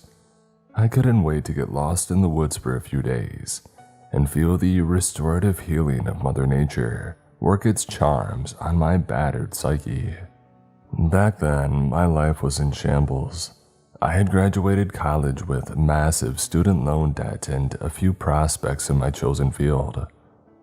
I applied to every job that fit my degree but couldn't even land an interview. Needing money, I took a day job to help pay the bills until I could find something more permanent. 6 months later, I was still at my day job, and most of my prospects had dried up. Worse, the stress from my day job was eating my soul. I loved my coworkers, but management, as usual, was the worst. Every encounter, no matter how benign, left you feeling emotionally drained. The daily onslaught of being micromanaged into the ground was enough to make you want to jump out of the building. I'll give our company credit for one thing. They made the office building windows hard to break, and thus they saved countless lives. On top of that, my significant other Charlie and I were at an inflection point. We both were pondering the future, and only one of us was curious if it included the other person. In our best moments, our bickering was playful and fun, but lately that had all started to curdle into bitterness and anger. Suddenly, my home went from being a refuge to a black hole of suck. At the time, it felt like my life was darkening. I wasn't sure if I had a light to see my way out. Our trip to Trailend was very much needed for a multitude of reasons. I was hoping to not only unwind and relax in the woods, but also to reconnect. If the trip went well, my relationship had a fighting chance. I didn't want to think about what lay ahead if things went sideways.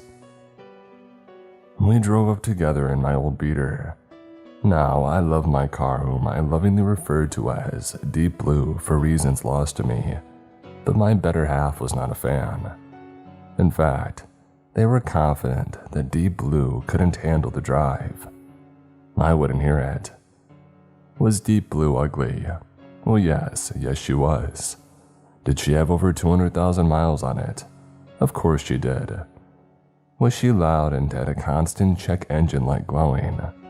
All classic cars do. But I believed in her. Despite my initial confidence, I was worried Deep Blue might not have the oomph needed to push ahead as the roads inclined. Thank God for small miracles, though. The old girl pulled through. Our cabin was in the middle of nowhere and looked like it was built during Abraham Lincoln's lifetime, but it was better than a tent. The interiors of the place were a touch better, but not by much. The perk of the place was a big river rock fireplace and a surprisingly comfortable king-sized bed.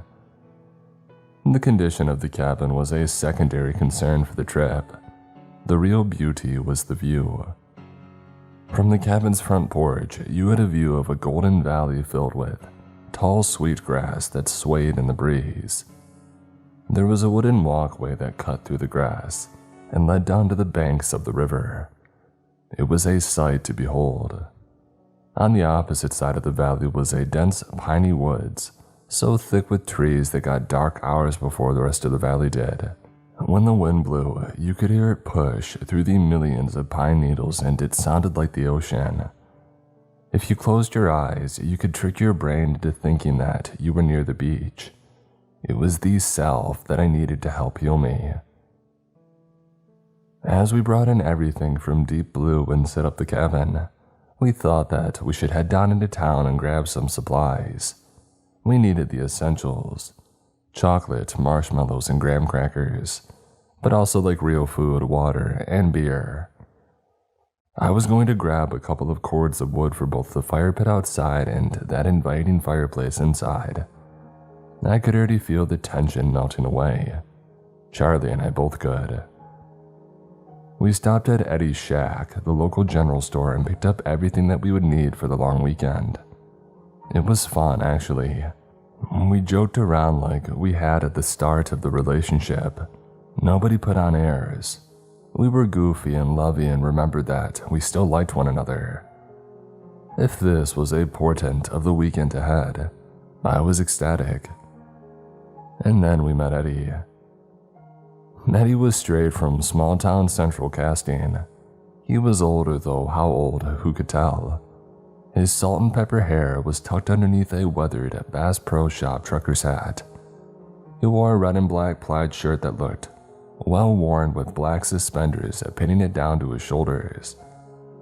Honest to God, when we saw him, he was whittling a block of wood into the shape of an old-timey truck. "The city folk?" Eddie asked without looking up. "How can you tell?" I asked. He just laughed. I stole a glance with my partner and rolled my eyes. "Where are you staying?"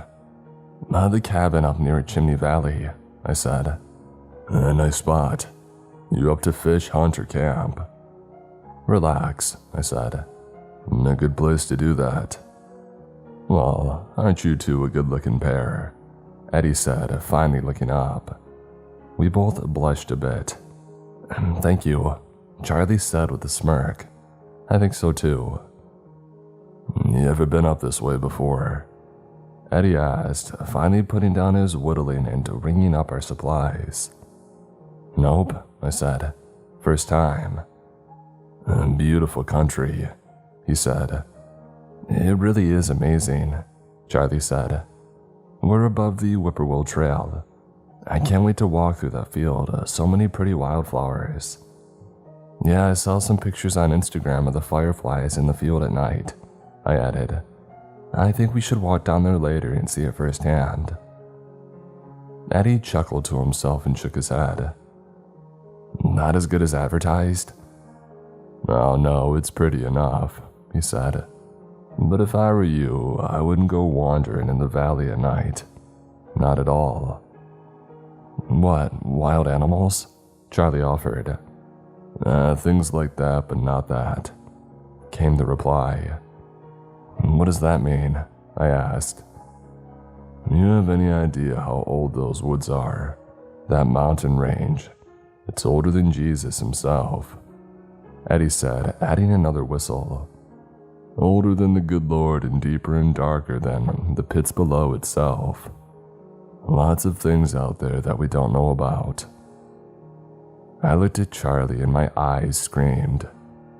"Oh, we should leave," but Charlie wasn't quite ready. I saw that inquisitive look on their face and knew that we weren't going anywhere. Charlie had been hooked by Eddie's ramblings. "But you're only thinking on one thing out there, right?" Charlie asked. Eddie nodded as he bagged the marshmallows. "Yep, I'm thinking of one specific creature that I would avoid." "Are there others that you would invite in for tea?" I asked, trying to bring a little levity to a story that was taking a bleak turn. Eddie laughed. "Nah, not really. Besides, I'm not a tea drinker myself. More of a bourbon man." "What's the creature?" Charlie asked.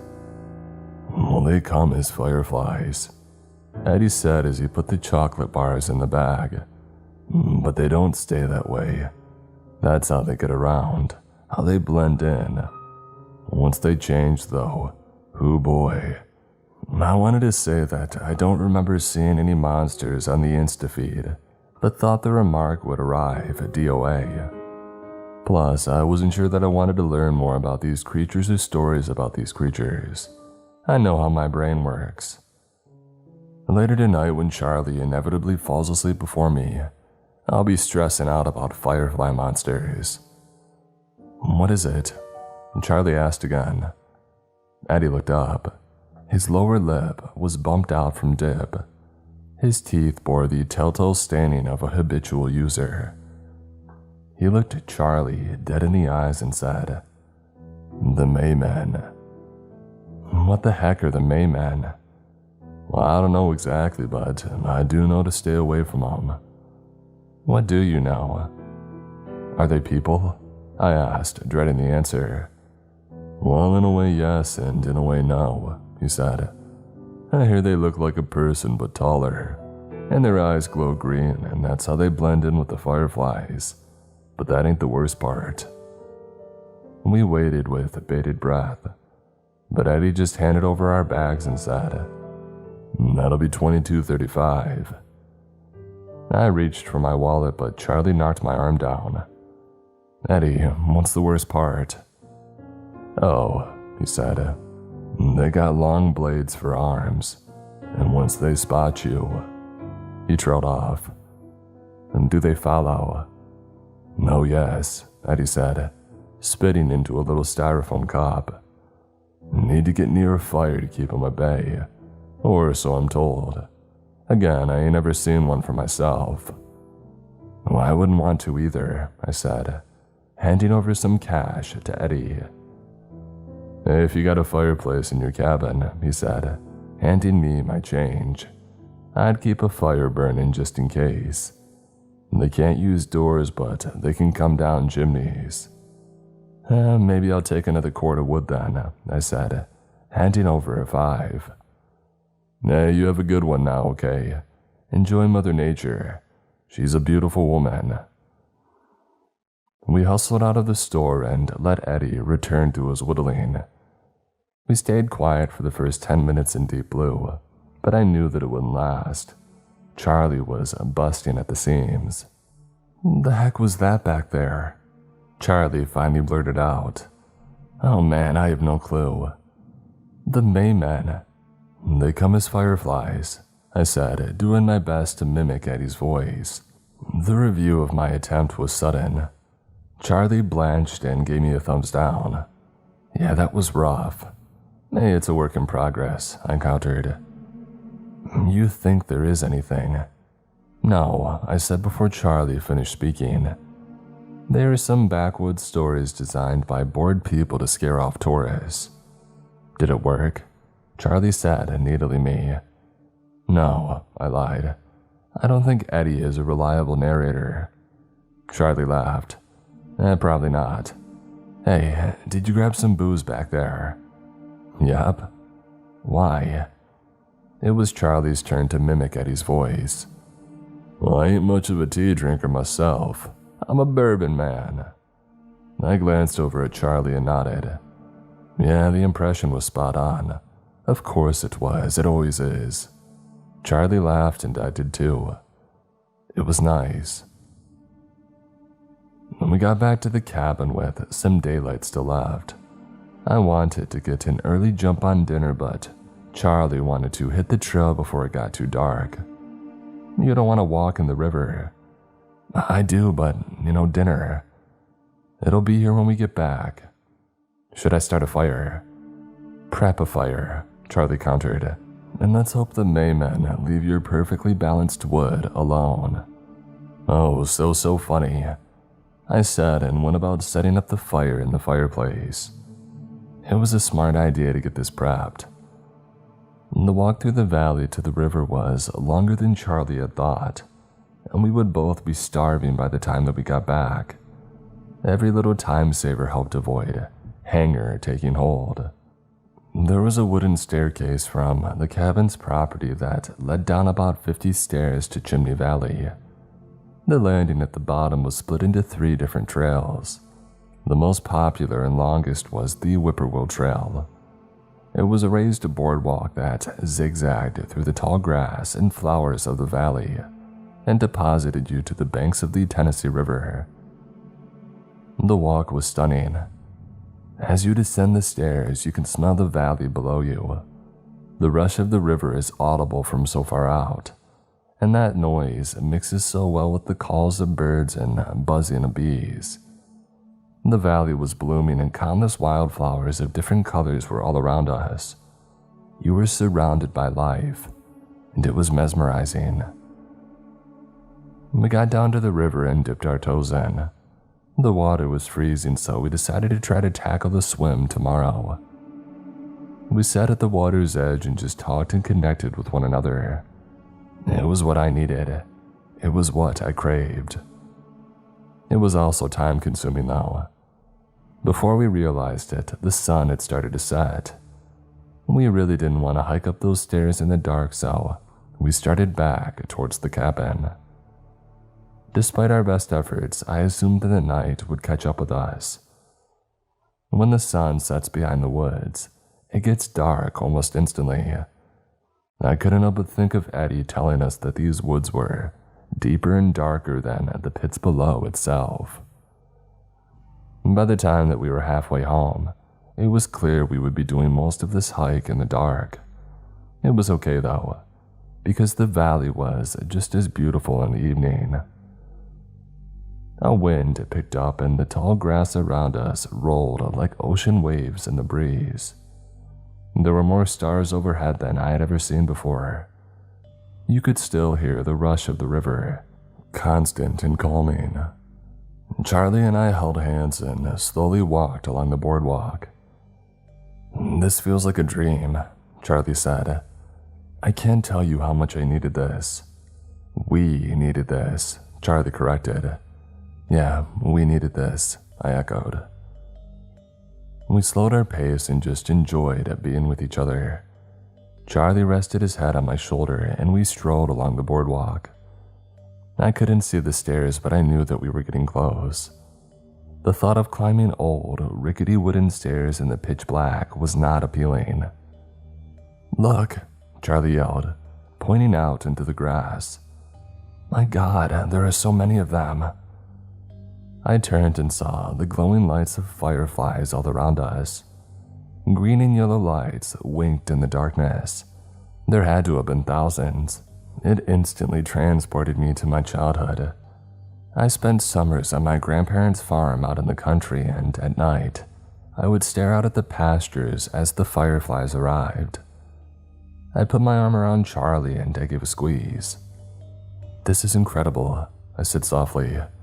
"I'm so glad that we came down here tonight." "Yeah, me too." "I gotta get a picture," Charlie said, pulling out a phone. "Get close and I'll get a selfie with the fireflies in the background." "Oh, for the gram," I said sarcastically. Charlie ignored me and held up the phone and snapped a photo. Unfortunately, the auto flash was on, and the burst of light nearly blinded us. "Ah," I said, rubbing my eyes. "Hey, my bad," Charlie said, trying to sound sincere but also laughing. "That was dumb of me." "Yeah, auto flash off," I said. "Sorry," Charlie said, switching it off. "I'll put it on night mode so it'll get everything, but you have to stand still for a few." "I'll manage." We tried again, and this time we weren't blinded by the light. Charlie pulled up the photo and gave a little squeal of approval. "Look at how many fireflies there are." I took the phone and I looked at the photo. We were surrounded by fireflies all around us. It really was an incredible photo. I always admired just how good Charlie was at taking photos. Even though it was just a selfie, Charlie managed to get so much depth to the shot. I was about to return the phone when something in the photo had caught my eye. I zoomed in on the space between Charlie and me and felt my body freeze. There were two fireflies between us in the shot, or I thought they were fireflies. On closer inspection, they were eyes. Somebody was standing on the boardwalk behind us. I didn't want to say it out loud, but I needed to tell Charlie. I pulled up the memo pad and started typing. Charlie was confused. "Hey, I was going to post this on Insta," Charlie said. I held up the screen. All I wrote was, "Somebody's behind us." In the faint glow of the phone, I saw Charlie's face go from bliss to horrified. Charlie took the phone from me and typed, "Are you sure?" I pulled up the photo and handed the phone over. Charlie looked at the photo and his jaw dropped. The phone started shaking. I grabbed Charlie's hands and held them. I tried my best to calm us both down. I leaned in close and whispered, "On 3, we run." "Okay," Charlie said, their voice shaking. "Is that a Mayman?" "I don't want to stick around to find out. You ready?" Charlie nodded and pocketed the phone. "Don't look back, just run for the stairs, okay? 1, 2, 3. We both took off like a rocket. At first, all I heard was our footsteps slapping against the boardwalk, and I wondered if my mind was playing tricks on me. But then I heard the high-pitched scream bellow from behind us. I felt it climb up my spine and lodge in my brain. I've never run so fast in my life. What the heck is that? Charlie screamed. Just run. Charlie got to the stairs first and started taking them two at a time. I was worried that the weather-beaten stairs might break from us running up them, but it was a secondary concern at this point. From behind us, the creature was gaining speed. Its footsteps were violent when they hit the boardwalk. Worse, something was clearly digging into the wood with each step that the monster took. Something sharp like a knife. I suddenly remembered Eddie mentioning blade arms. Keep going. I could feel the entire staircase shaking as we dashed up it. If these steps gave out, we'd be done. The only other way out of the valley was the river, and that way was blocked now. I was about 2/3 of the way up when Charlie had made it to the top. Hurry up, Charlie pleaded. Go inside the cabin, I yelled. I'm right behind you. Charlie waited a second and then took off. I was nearing the top of the stairs when I felt the stairs shake below me. I looked back and saw those green eyes staring up at me. The Mayman screamed again, and I put my hands over my ears to muffle the noise. It was like it was piercing my brain. The moon came up from behind a cloud, and in a fleeting second, I saw the light reflect off the arms of the creature. Eddie hadn't been mistaken. The creature had blades for arms. I watched as they dug into the wooden stairs and helped the Mayman launch up 4 stairs at once. It was time to move. I hurried up the last few steps and reached the top in a flash. Charlie was standing in the cabin's doorway pleading for me to hurry. I could hear the Mayman launching up more stairs and knew that we had limited time. I ran over to Charlie, who was frantic at this point. I slammed the door behind us and locked it. I glanced around the room and saw the big bed. That would block anyone from opening the door. The bed, I said, and Charlie knew exactly what I had planned. We dragged the big thing in front of the door and pressed against it. We were bracing for the Mayman to crash into the cabin. What the heck is happening? Charlie asked. I don't know, but we're safe inside. Are we? I have to believe that, I admitted. When the Mayman reached the top of the stairs, it bellowed again. We both covered our ears. The scream echoed across the valley. I had a hard time believing that everyone in Trail End didn't hear it. We waited for the creature to start battering the door, but nothing happened. I glanced up from behind the bed and looked through the windows to see if I could spot the creature, but I didn't see anything. I knew that it was out there, but where was it? Suddenly I heard something, a thump on the roof. It had launched itself up there, but why? Why not take the... And then I remembered what Eddie had said about chimneys. It's going to come down the chimney, I said out loud to myself. Fire, Charlie said. I need a lighter, give me a lighter. Charlie fished his pockets for a few seconds and pulled out an old Zippo. I snagged it and made my way to the fireplace.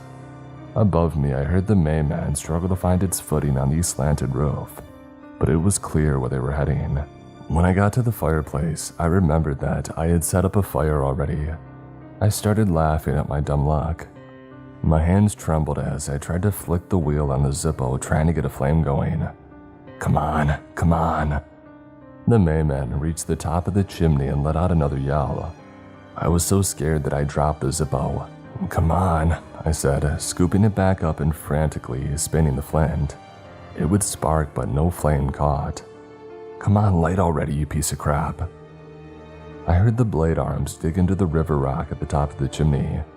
The Mayman would be inside the cabin in a matter of seconds, and we had blocked off the only way in and out. My heart raced. I could feel my blood rushing in my veins. My fingers desperately tried to coax the flame out of the Zippo. I could hear the Mayman push its large body into the chimney. I would be face to face with it in an instant. Come on, Charlie yelled. I'm trying. I could hear the blades dig into the rock and the massive body inch forward. The Mayman screamed again, and I could feel the sound waves blast my hair back.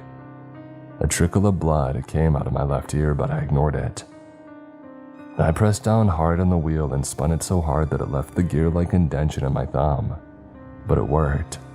The spark finally caught. I had a flame. Just as I saw the tip of the blade reach the fireplace opening, I dropped the Zippo into the instant start hay, kindling and watching the fire ignite. The Mayman screamed again, but this wasn't the same as before. It was in pain. The blade retreated and I heard the body start to shuffle up the chimney to escape the glowing fire. I heard it reach the top of the chimney again and scream. It dug its blade arms into the roof and launched itself into the darkness of the woods. As quickly as it had arrived, it was gone.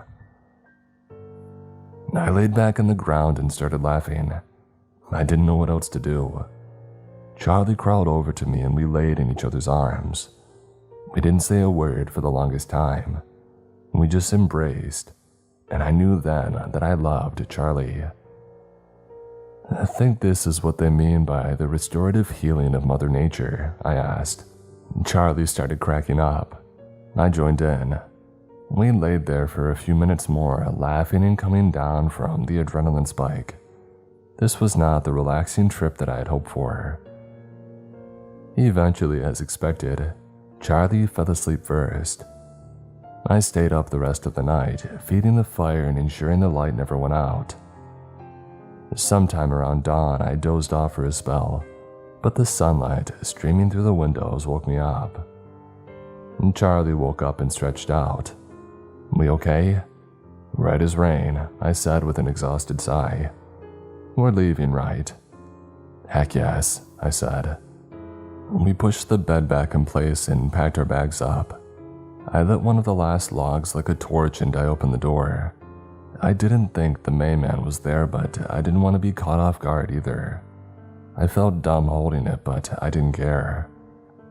"I can drive first," Charlie offered, and I instantly agreed.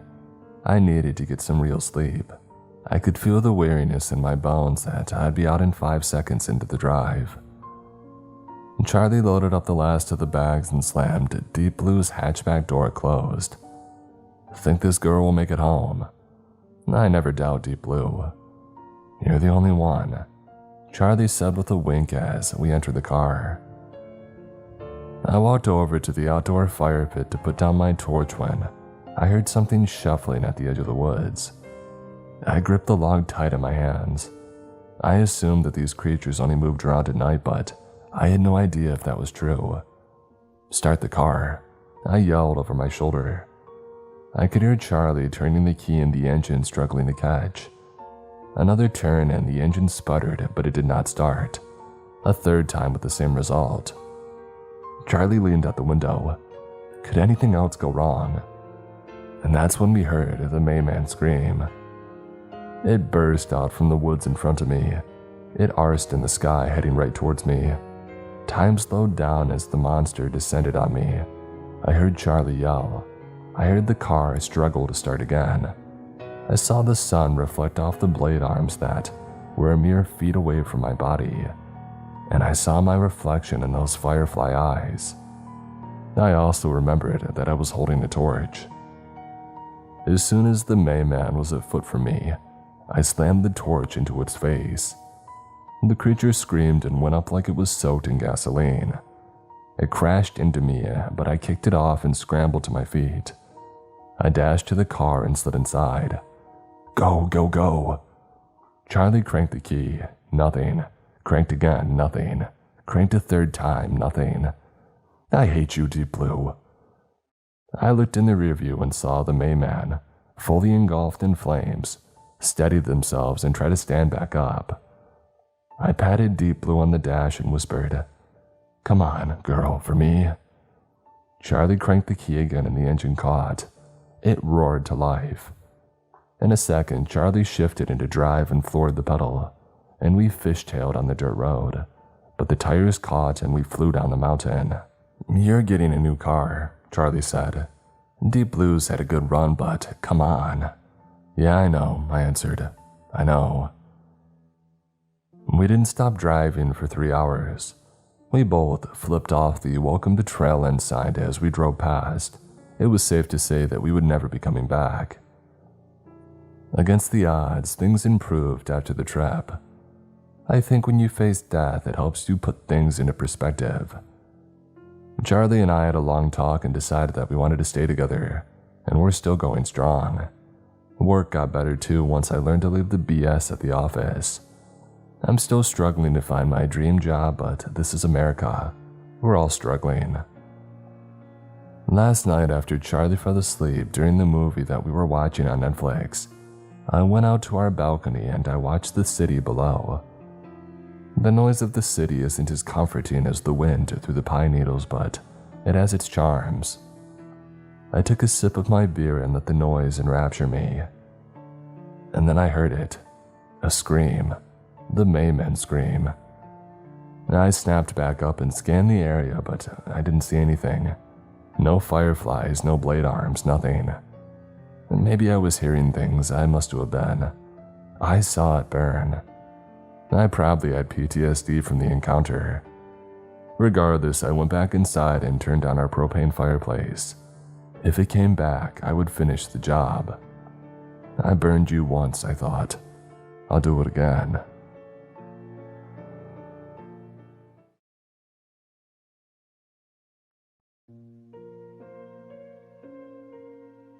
Last Saturday, my daughter and I took one of our trips to the flea market, a little ways outside of our home in Asheville.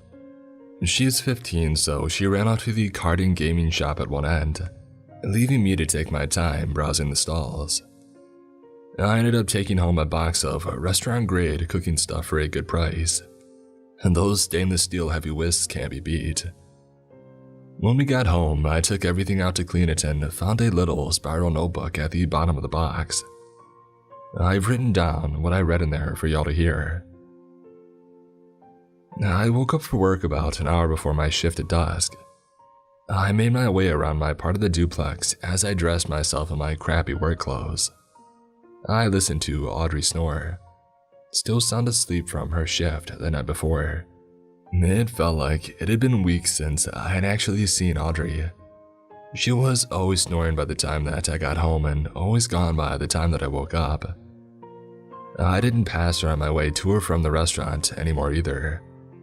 I left as sunset faded into dusk, another part of the ritual that I participate in every other day.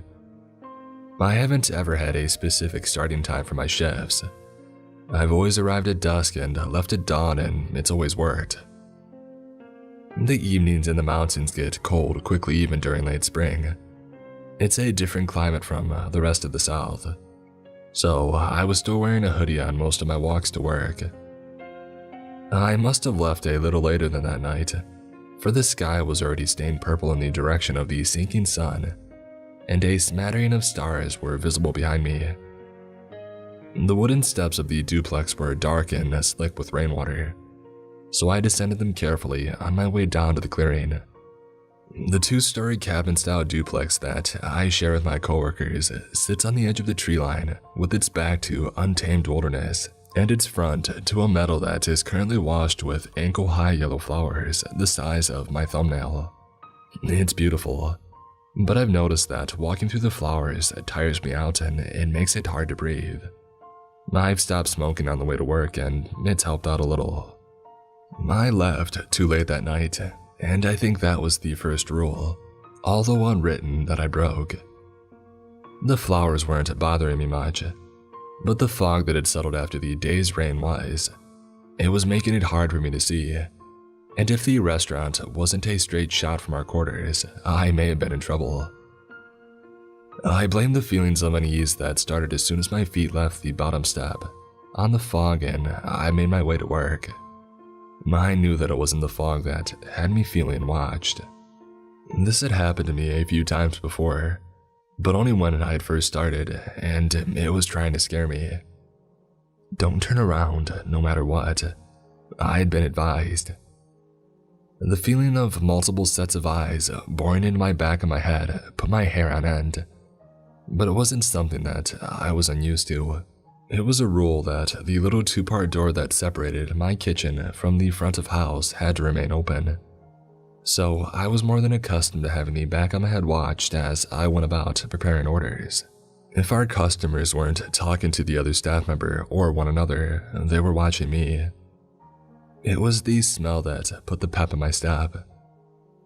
If you've ever put your face in a box of old portobello mushrooms, then you won't have trouble imagining the scent that suddenly overpowered the stuffy, wet smell of fog. But the earthy smell was soured by the sharp, body fungus odor that accompanied it. The scent of athlete's foot came in waves that corresponded with the sound of a dragging pair of feet. I had felt it watching. I had even smelled it. But never before had I heard its unique, lopsided gait. It sounded like it walked with an injury, and its steps echoed as though placed on a wooden deck instead of a solid, grassy ground. Just as with the smell, the sound appeared without any build-up or steady approach. It was simply absent one moment, and unignorable the next. Though I picked up my pace, I didn't run. I knew that if I acknowledged it, it won. It wasn't my job to acknowledge it or anything else anyway. I just make the food. It continued to thump and drag along behind me, and I started whistling a tuneless song to show that I wasn't bothered as I speed walked up the hill. The flowers were making it hard to catch my breath and keep whistling, but I persisted. I could see the warm orange glow of the street lamp in the parking lot at the top of the hill, and I relaxed a little, but I didn't dare slow down. Behind me, an unwanted accompaniment joined my whistling. The sound grew in pitch and reminded me of when my college friend would test her homemade oboe reeds. I jogged the rest of the way. The musk dissipated when I hopped up the step on the back deck to safety, and the fog cleared without warning as well.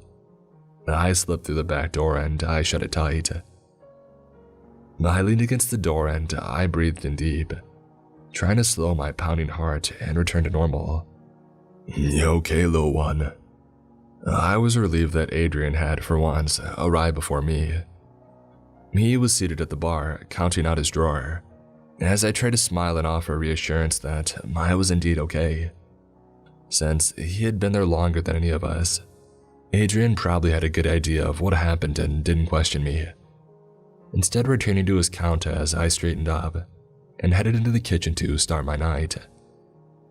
Because Adrian and I had the same name, Adrian and Adrienne, he had taken to calling me Low One, which Audrey had adopted as well when I would still see her. She and Adrian were good friends, but now neither of us see her much. She works exclusively with the other cook, Avery, who lives on the ground level of the duplex with Adrian. Now, I've never met Avery, but he does a good job closing up. Working for this little roadside restaurant and bar comes with more oddities outside of scheduling. We never get shipments or trucks. The food is always stocked, and I only have to do a little prep on my nights. The beer and liquor are always full and ready as well. Even on our busy nights, I've never seen Adrian blow a keg, and I've never had him to tell me to 86 a menu item. In that regard, it's a very easy job. The customers are what makes it difficult, but that's how it always is. Adrian told me that I got lucky after my first week. It was the dead of winter and slower than usual, so all of our business came by way of weary late-night travelers. One such traveler stuck out. I assumed he was just a peculiar guy with some money and a love of vintage clothing, for he was all bundled up in a long wool peacoat and a plaid scarf. With not much else to do, I leaned on the kitchen door and listened to him make small talk with Adrian as he ate the food that I had prepared for him.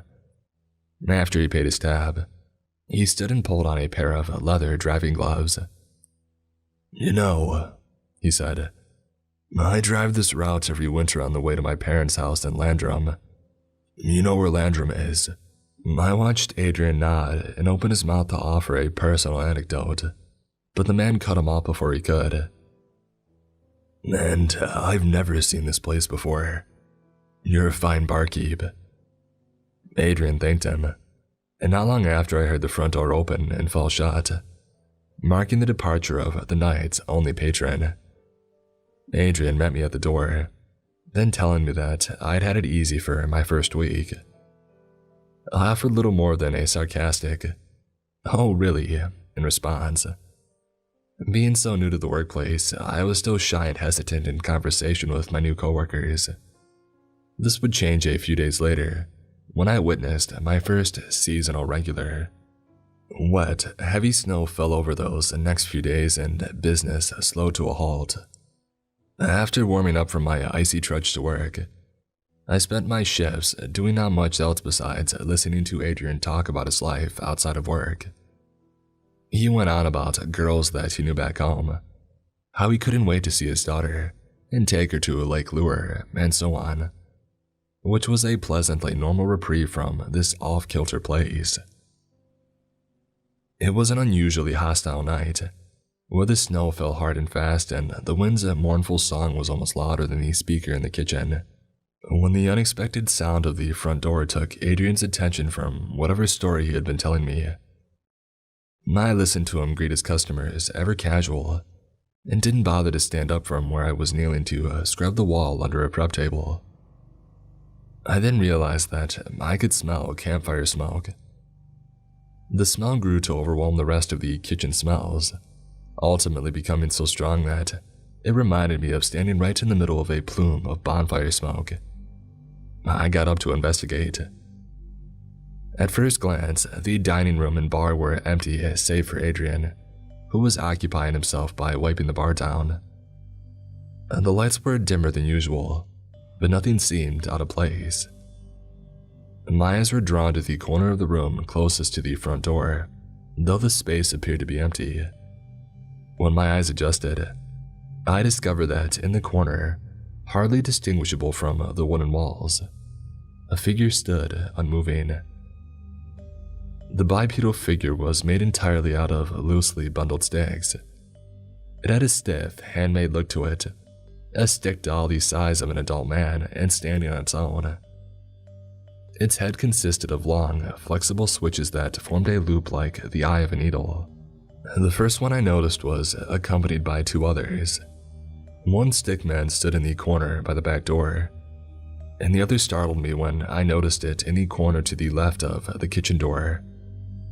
They didn't do anything but stand there and look unsettling. Adrian ignored them and moved on to washing glasses and the bar sink.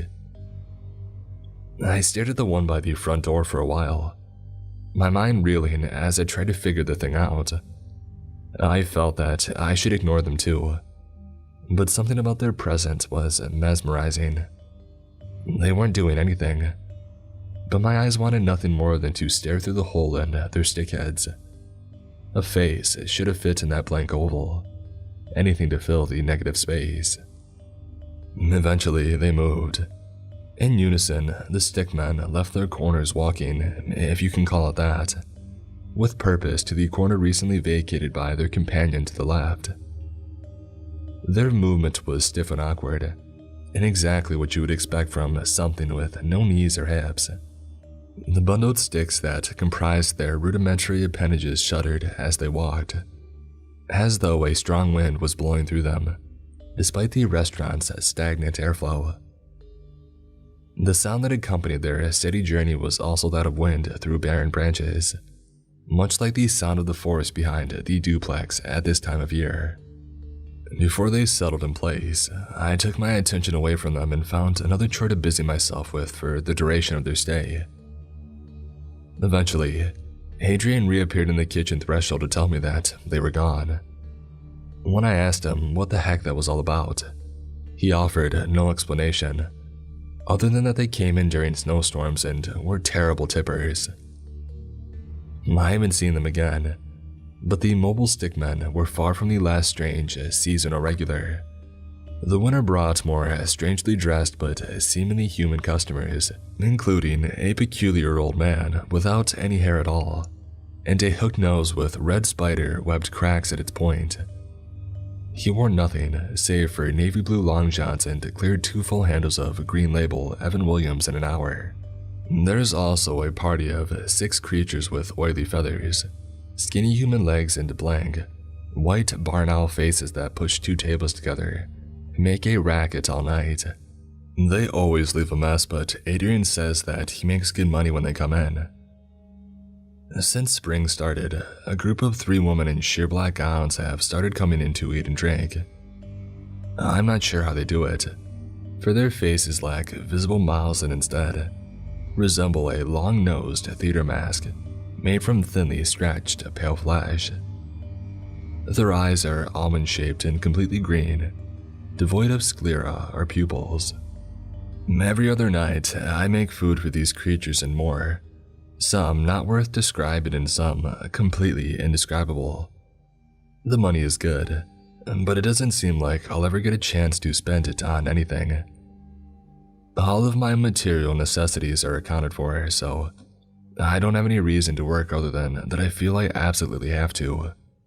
Aside from being followed on my way to work by an unseen, mushroom-scented entity, this night was promising to be like any other. I was going through the motions of setting up for business, and Adrian was doing the same. We were laughing and chatting like any other coworkers at any other restaurant, and the terrifying encounter I'd had on my way to work was soon at the back of my mind. It was nearly time to unlock the front door when I heard Adrian let out an exasperated groan. I poked my head out to ask him what was wrong, and found him staring at a folded piece of paper with narrowed eyes. I asked him what was up. "Audrey couldn't have done a better job at hiding this from me," he said, waving the paper around. "Now I gotta bust my butt to have it posted before opening." "What's that?" I asked. "And just the stupid regulation notice the bosses want posted across the street at the start of every month." I frowned. This was the first that I had heard about it, but it wasn't completely weird given what passes for normal around here. "I'll be right back," Adrian said as he pulled on his jacket. A bolt of nervous lightning struck me when I realized that Adrian was about to leave me alone in here. I had been alone at the restaurant before, but never for long, never after being antagonized like I had been that evening. I felt like a wimp when I sheepishly asked if I could come with him across the street. My unease must have been written on my face, for he agreed without hesitation. I grabbed my hoodie from the back and I pulled it over my head as I followed him out. Adrian locked the front door behind us and we stepped off the concrete front patio into the gravel roadside parking lot. The clouds that had dominated the day had returned and were now casting downy shadows over the moon as they moved across the sky. As we approached the asphalt river that the bar had banked on, I thought that it looked wider than I had remembered. The reflectors through its middle were hardly visible in the cloud cover, and the shadowy shapes beyond the other side of the road were a scrambled mess of black and deep blue. The pool of orange from the streetlight in the parking lot felt like a point of no return, the final docking station before a faithless leap into nothingness. Beside me, Adrian sighed, his breath becoming smoke in the chilly mountain air. He clutched my hand without warning and pulled me along across the weathered street. My night vision was worse than I had expected, for the large tree and its fledgling greenery didn't come into view until we were halfway across the street. The massive, ancient tree stood out from the rest of the tree line, lying in wait for us. When we reached it, Adrian led the way to the side of its trunk farthest from the road, where I noticed a carved hollow at its base. A white woven basket sat empty in it. I stared at the curious basket as Adrian unfolded this month's rolls and prepared to stick them on the tree. I turned my gaze from the basket to the previous rule sheet, which was still pinned to the tree trunk by 2 nails. The note appeared to have been printed off from a computer, and its words in black ink were discolored and smeared from weeks of weather. Adrian swore under his breath upon reading the last line. It read in bold font, "Come alone." I scanned the rest of the rules, finding them very mundane. They didn't seem to apply to us. I looked up at Adrian with raised eyebrows, but he continued staring at the sheet of paper. What does that mean? I asked. The panic in Adrian's eyes had not yet reached me. He shook his head. How are you supposed to know? I said. I'll take the blame. I reassured him as he tore down the old note and stuck the new one on the nails. How would the boss even find out? It was disturbing me how quickly his jovial demeanor had turned. They might be playing a joke, he said, his voice scarcely a whisper. Yep, come on now. I grabbed his wrist and began leading him around the tree to return to our roadside sanctuary. The light in the parking lot looked so far away from here, like the road had stretched and widened. We had almost reached it when the headlights had appeared. And the lights were blinding LEDs, those oppressively bright lights that almost looked blue in their intensity. They didn't approach, they only appeared, suddenly and far closer to us than they should have been, as though their source had been waiting for our approach to switch them on. They were accompanied by what I believed to be the sound of an idling engine. We stopped short, squinting in the light, barely making out the hulking black shape that they belonged to. Adrian stepped back to the grass first, dragging me with him. The thing, which I knew had to be a vehicle, reversed back up the road as we did. I looked up at Adrian, who was focused on the vehicle, glaring at it, daring it to try something. We stepped forward. The truck inched forward with us.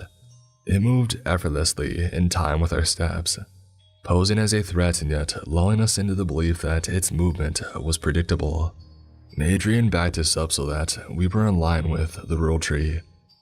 From that point, the truck's lights were its only visible part, and they illuminated the road before us. Adrian dropped my trembling hand.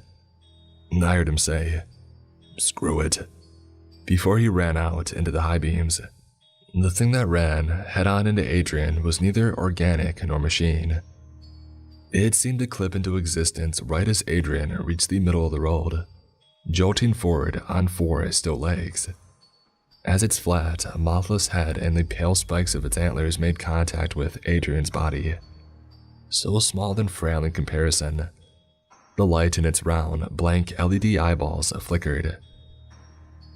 What we had believed to be the sounds of an idling engine got louder when it hit him, sounding more like the scream of a mountain lion made by scraping, grinding pieces of metal. I screamed while I watched as my friend was skewered and then tossed over the creature's stretched, fawn-colored back and onto the asphalt. The thing continued its lurching sprint down the road, unbothered by the obstacle that it had overtaken. My legs buckled and my head became light with the force of the air, leaving my lungs and throat in a shocked, fearful wail. I didn't look both ways before I fled to Adrian's side. I fell hard to my knees without noticing the pain and blood from skinning them. As I brushed his brown hair from his forehead, I had to force myself not to look down at the mangled mess of his upper body, made by the forceful impact of those antlers. Adrian's eyes were trying to focus while I promised that I would get help and that he would be okay. The arm that hadn't been punctured reached aimlessly around before I caught it, accidentally glimpsing a deep, red-black hole between his ribs. I could hear Adrian croak out something about Lake Lure before he winced and screwed his eyes shut from the pain. He became unresponsive, and my shouts became louder. I must have blacked out not long after, for the last thing I remember before waking up in my bed is apologizing to Adrian. I sat bolt upright, sweaty and teary-eyed, and realized that I could hear Avery snoring from her room. It was only then, as my reality shifted into focus, that I could almost believe that night had been a dream. I tried my best to shake it off and get ready for work. When I left, the sun was setting, and the field of yellow flowers was alive with the whirring chitter of insects and bird calls. It must have been a lovely day, judging by the fading sunset colors, but not that I had been awake to appreciate it. Sometimes this secret place is beautiful, But that did little to help the fact that I still couldn't shake the feeling that the events of 2 nights ago were real, and not just some long, horrible dream. My walk to the restaurant was uneventful. Even the flowers seemed to leave me alone, and it gave me enough time to decide over a cigarette that if Adrian showed up tonight, I could come to terms with having only dreamt seeing him impaled on the antlers of a monster. Though the emotions I felt upon waking were genuine, they were fading, becoming hazy like dreams do, and taking the dreadful images with them. I wished the walk to work could have been longer, for the sight of the bar at the top of the hill filled me with dread tonight. I took a deep breath before pushing the door open, savoring the last few seconds of uncertainty, knowing that these were the last moments where I would not know for sure if Adrian was alive or dead. Immediate nausea struck me when I found the restaurant empty. I called out for Adrian and I checked the bathrooms and kitchen before sinking down on the floor, miserably accepting that he was gone and that I'd had a selfish hand in it. After trying to cry and wondering in frustration why my body wouldn't let me, it occurred to me that I could have checked for these scrapes on my knees as proof. Unsure as to why I hadn't remembered that sooner, I yanked my jeans up over my calves and struggled when I got the bunched fabric up to my knees. As soon as the bottom of a fresh scab became visible, I heard the back door close. I startled and looked up at Adrian standing in front of me, completely uninjured, carrying a sweatshirt in the arm that I knew I had seen bloody and broken. "What you doing down there, little one?"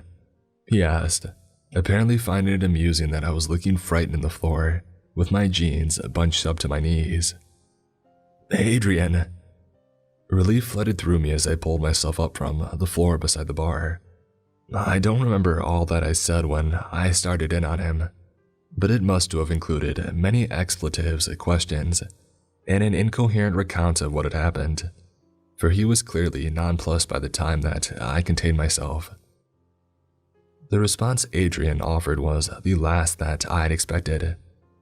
He said, "That's terrifying, but you know my name's not Adrian." "What?" "Yeah, it's Benny. Stop messing with me, girl, you know my name. We've worked together for months." He started going about his routine for setting up, looking around behind the bar and informing me that Audrey hadn't left any hidden notes for him tonight. I stood there and stared at him, dumbfounded. He headed back into the kitchen to pull the drawer from the safe. When he returned and saw me still standing there, grappling with my own experiences, he asked me if everything was okay. I was lost for words. "If you're feeling sick and need tonight off, that's no problem," he said, trying his best to help. I shook my head and I waved him off. I couldn't deny that. For all I knew about him, he was acting exactly as he would in this situation. His mannerisms, voice, and appearance were the same, as they had been before I had gotten him killed. He even seemed to remember the folded-up rule sheet behind the bar and the nickname that he had given me. If I could only accept his insistence on his name having been Benny all this time, I could continue on with my life. So I assured him that I would be fine, and I went on to start my work night. I was in deep thought, searching for an explanation or some way to rationalize this turn of events, when Adrian, or Benny, or whoever the heck he is, entered the kitchen. He looked over the shelf above the compartmentalized kitchen sink, searching for something along the cardboard boxes. "You can't let this place get to you too much, you know. I used to have vivid dreams that I swore were real too, but I don't dream anymore." He pulled the stepladder out from beside the standing freezer and climbed up to reach a box of black plastic forks stored on the shelf. I conceded that he was right, therefore admitting that I had surely only been dreaming. Sure, I had only dreamt up these scabs on my knees from falling on the street beside his punctured, bloody body. I had dreamt that antlered, mechanical animal that had hit and killed him. I had dreamt the last several months where he had been named Adrian. I dreamt the night we met and laughed when we found out that we had the same name. I had been forced to accept everything else about this place that was horrifying and wrong, so I could accept that I was wrong as well. Right. And that's why I've written all this down. I need a concrete record that I can return to, because I know what I saw, and I am sure of my experiences. But it is clear to me that the entities controlling this place are capable of returning their servants, their employees from death, and rewriting our memories. It's all that I can do. I know that I cannot escape and will continue working, even beyond death. But they would have you believe that what we're meant to do, it's the same for everyone else. So why am I so afraid? That's everything written in there. The rest of the pages are blank. The sensible part of me thinks it's just someone's pet project or something. But there's a reason that I posted it here anyway and haven't shown my daughter. Her dad, my ex-husband, disappeared somewhere on the mountain roads when he was coming to pick her up for summer vacation 8 years ago. He was planning to take her to Lake Lure.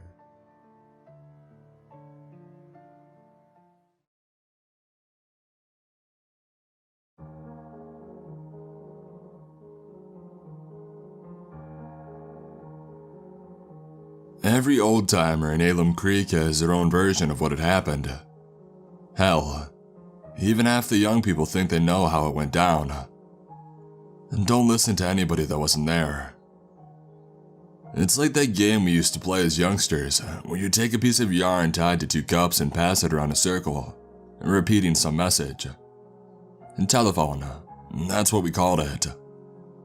Only difference is that in telephone, the story starts as something simple and gets more and more ridiculous as it goes.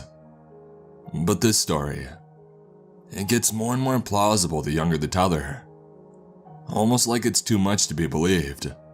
And so listeners correct for realism when they retell it so it doesn't sound so crazy. My own grandson told me the other day that I remember it wrong. That it was all just some tragic attack of an albino bear. Something ain't right about that. A 12-year-old telling his grandfather what he should and shouldn't remember. So don't listen to the young people. They weren't there.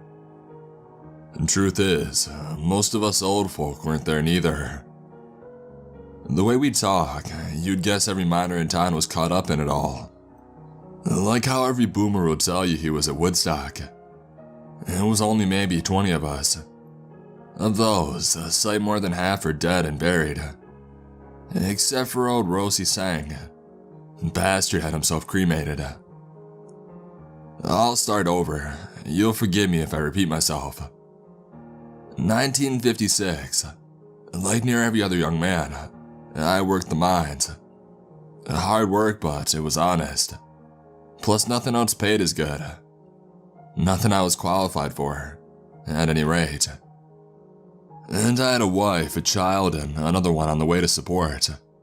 And besides, my friends were miners. Ralph Hadfield, Roshin Sang, and Sid McNamara. We would usually hit the bars after work, me leaving early on account of the family, and Rossi would order juice. Now Ralph didn't care much for the bartender. Most of us didn't. Jesse Feld tended the bar not because he was especially good at it, but because he didn't have the stomach for man's work. He even hired kids to mow his lawn and do landscaping. Wasn't ashamed of it neither. Thought it made it smarter than the rest of us. I don't know if I ever caught Jesse in town without some fool sideways grin. Ralph suspected that Feld got his job by sleeping with the widowed bar owner. I don't think so, but it wasn't impossible. Jesse had taken the first fruits, if you'll beg my pardon. I have at least 2 girls in town and had nearly half a dozen ex or current lovers. He was smooth with women and had a pretty face, high cheekbones and a sharp nose. That was more than enough of a reason for most of us to dislike him. Ralph had more claim to hate Felt than most. Y'all who aren't from West Virginia probably know all about the Hatfields and McCoys. But that's water under the bridge compared to the Hatfields and the Felts. You see, during the Cold Wars, Hatfield fought for the Unions and Feld owned the mines. But if you gave Jesse a hard time about it, he would come back with some quip. Feld was always a funny guy. And that combined with the fact that he never really got angry, he kept the rest of us truly hating him. Save for Ralph. June 10th was when it all started. Cicada season. They were bad that year too. So many damn insects you could hydroplant on their guts if your tire treads were bare. The mine was a haven from them. For the workday at least, you didn't have to listen to the never-ending screech. But this season, the mine was even worse than the outside. It echoed. It isn't even pretty sounding like a cricket, at least not to me. So it's no wonder that we worked deeper in than usual. And we got far enough that we couldn't hear a peep and went to work. A couple hours into the day, I spotted a neck into a new room. But this one was real narrow, as in too narrow for most folks to fit through. But Rashi was a skinny guy and could damn near fit through the bars of a baby crib. Anytime there's a crack the rest of us were nervous to slide through, Sang had it covered. We waited around for no more than 10 minutes before Rossi squeezed back towards us. I had never seen the man so excited. "Stop all of the mining," he said with a thick accent. "It's a treasure room." In most mines, the demolitions expert calculates the proper amount of black powder and then everybody draws straws on who has to light the fuse. But most mines didn't employ Sid McNamara, the craziest son of a bitch that I ever knew. Sid did all the blasting himself. He loved to be as close to the explosion as sanity allowed. Most of us figured he'd go the way of his Ireland-born grandfather and die in such a blast. But he blew the neck wide open without a vent, and we all had to look for ourselves at Rashi's treasure room. What we saw was a gold mine. Well, no, it wasn't. It was a coal mine, but it was a hell of a lot of coal and mighty easy to collect. The owner was ecstatic. He hired everybody in town already working for him at twice the normal rate. Even Feld couldn't resist a few weeks of hard labor for that kind of cash. We worked like dogs all week, taking as many hours at double pay as possible. Predictably, Jesse was the laziest of us all, but we needed him to have enough energy to pour our drinks after work, so no one said a thing. Now, I'm not sure who saw it. I want to say it was Felt who came strutting back with a proud smile to tell us all it was fine. If my memory serves, and it was Felt. That's what they call cruel irony. Anyway, Felt whoever had found yet another neck, one wide enough that anybody could walk through. The new room was small, but filled with coal. Loose coal too. That should have made us wary. Coal just doesn't sit up on the surface, stacked knee deep, ready to be scooped into bags. But we were greedy and now we have 2 rooms to work. A handful of guys I barely knew worked the smaller room. We called it the pirate's chest. I'll admit that we were greedy.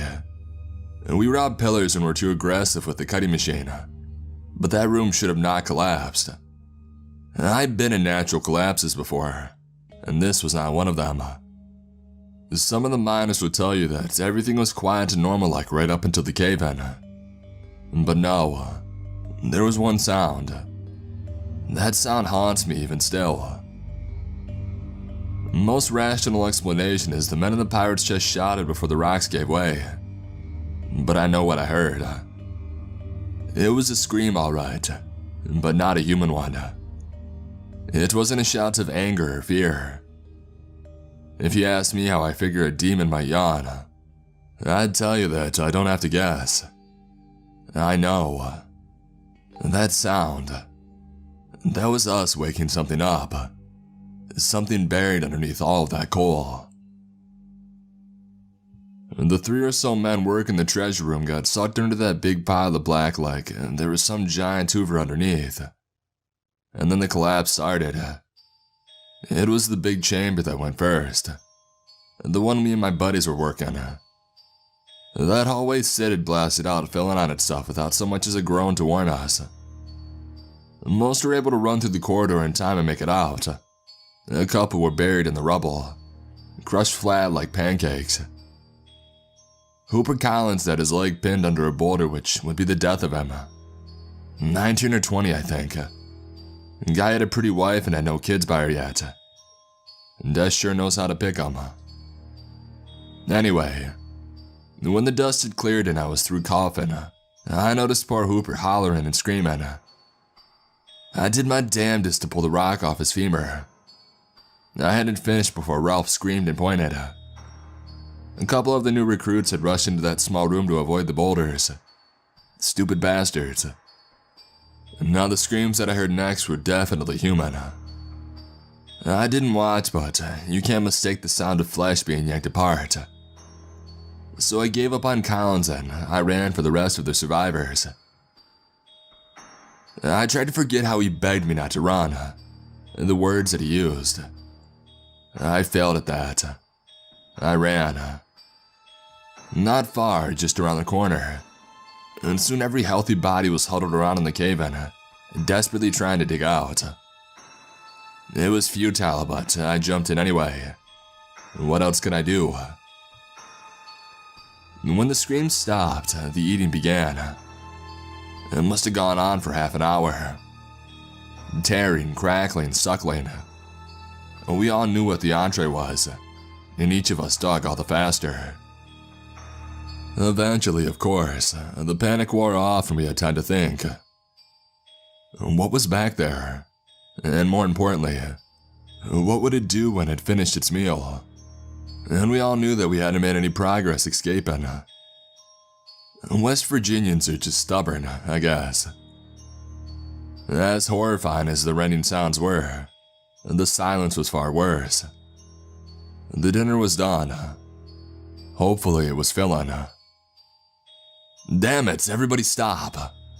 We need to figure this out, screamed Sid McNamara. The Irishman held up his lantern and we all faced the light. Over a dozen of us were huddled, some crying and others had shat themselves, but all of us were shaking as if naked in a blizzard. We took a break from the frantic digging and we shut up for a moment. All but Rodney, the preacher's son, who fell to his knees and wouldn't stop praying no matter what the rest of us did. Rodney wasn't half as holy as his father, but at least one of us asking heaven for help couldn't have hurt. Finally, someone spoke. Ralph Hatfield. He always had a clear head, even did a couple years of college. He kept his voice lower than Sid had, what with the creature right around the corner, and so we leaned in. It'll take days to dig ourselves out. That thing will get us if the dehydration doesn't, and it's guarding the TNT, if that becomes our only option. We can't post a watch. Guards to make sure that it doesn't come in here. It was Jesse who had said it, trying poorly to maintain his composure. Are you volunteering? You'd rather stand around than dig like the rest of us, said Ralph. No, Most of the water and lights are in the room with it, said Sid. We've got it outnumbered. Can it die? Of course, said Ralph. I've read a whole issue on undiscovered species in the National Geographic. Most life in the ocean is unknown, and there's all sorts of cave creatures that we never knew about. The thing is an animal, and animals can die. What's it eat then? I asked. No one responded for a minute, and then Ralph nodded. The coal. Coal's energy too. Made out of carbon just like living things. There are beasts out there that digest minerals. They call them lithophiles. Now, I can't speak to the accuracy of Ralph's claims or even the exactness of my memory, but I would like to think that Ralph was right. It was an animal. And don't know that I believe it though. Around that time, Rodney stopped muttering and shouted at us. It's no animal. It's no natural thing at all. Shut up, man. It slid through his teeth. It's a demon, drawn to our greed and wickedness. Rod, please, said Jesse Felt in a whisper. We need to repent. I think it was Sid that walloped him in the back of the head. Not hard enough to knock Rodney unconscious, but with plenty of force to knock him over and shut him the hell up. Shit, I said, and a few of us took a step back. Right away, Rosny knelt to tend to Rod and give him McNamara a sharp glare. No one else seemed to care. I don't know how many animals can survive being hit by 8 pickaxes, said someone whose name and face that I can't recall. 9 by my count. It was Ralph. He didn't have to tell us the math, and that there weren't enough axes for everybody. Rod could barely walk and Paul had a broken arm, which left me and 2 others to fight with rocks. Sang was a little luckier. He kept this special blade on him everywhere he went. They call it a kirpin, and its longest dagger with all sorts of ornament. In the 50s in Appalachia, a knife wouldn't bother anybody. Shoot, back then it wasn't uncommon for a guy to walk through town with a 6-shooter on his belt. None of us had a gun, of course, but I would have traded my rock for a good knife any day. Biggest threat here is gonna be friendly fire. Who was the fella who said that? I can't get his name. I remember his stories and that he's been a sergeant in Korea. Damn, he just one hell of a thing. Anyway, the vet advised us a bit. Watch where you swing, but don't stop hitting it until it stops moving. We quickly drew up a battle plan with Sarge's help. Who'd approach from what angle, and pairing up with battle partners. The longer we waited, the more we feared that we'd lose our nerve. That the creature hadn't made a sound in so long only added to our worries. Was it planning something? Was it even smart enough for plans? And as a unit, we rounded the bend and shined our lanterns the best we could. Half the standing lights were out, and of the remainder, most were knocked over. Little strips of white shined in random directions like some sort of plaid pattern, but unless it was hiding in the shadows, there was no creature. Blood and gut trails told a different story. That the thing had drugged the dead into the pirate's chest to feast. Hooper's leg was still pinned under the boulder, but there was no sign of the rest of him. No one was eager to be first in line, so we crept towards what had to be the monster's lair real slow. Weapons raised. About halfway there, something dropped onto us. Or rather onto Sarge. We hadn't figured an attack from above, so the whole plan was shot. Half of us ran, half attacked. I did a little bit of both. Before I go any farther, I'll try my best to describe the creature. Just keep in mind, this was nearly 30 years ago. It moved faster than a rabbit, light was scarce, and I only ever got a real good look at it once. At least with my eyes. I can't count how many times I've seen it in my dreams. But I suppose I saw it well enough for any man. I'm certain that it was tall. But how tall I can't even guess cause it was bent over with the twistiest damn pretzel of a spine that I ever saw. At least 4 legs and as many arms. And at the end of each limb was a dozen fingers. Or maybe they were antennas, tentacles, and those spindly legs on a shrimp. Shit, I don't know. I know that it didn't have eyes. I remember that well. It only had one thing on its head. A mouth. A cross between the tail of an earwig and a crocodile's maw. But boy was it skinny. Too skinny for how strong it was. And the flesh didn't look so tough. Translucent. Almost worm-like. Fortunately for it though, it had armor. Chitin. I think it's called if it was a bug. But the plates intersected more like the shell of a crawfish. Any more description would be stretching the truth on my part. Whatever it was, insect or crustacean or demon, it tore the sergeant apart in seconds. I couldn't bring myself to charging close, so I threw my rock at its head. I may as well have thrown a beach ball. Even the axe swings of hardened men were making cracks in the carapace. I grabbed the pick that Sarge had dropped, or had his hand been lopped off. Either way, I stepped in when the thing grabbed Ralph. I would like to think that I would have helped if Rossi hadn't acted first. This thing stuck that holy dagger of his into the monster easy as cutting cake. Your guess is as good as mine as why it worked.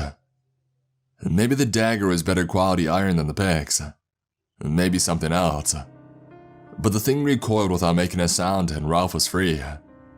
Lucky stab or not, 2 more bodies lay at the thing's feet, and there was nothing to do but run again. At least that's what everybody thought who wasn't Sid McNamara. In the ruckus, he managed to find and light a stick of dynamite. "Keep your distance, boys," he shouted, running back into the fight. Don't get any romantic notion that Sid was a martyr. The man knew as well as anybody that he had no intention of dying.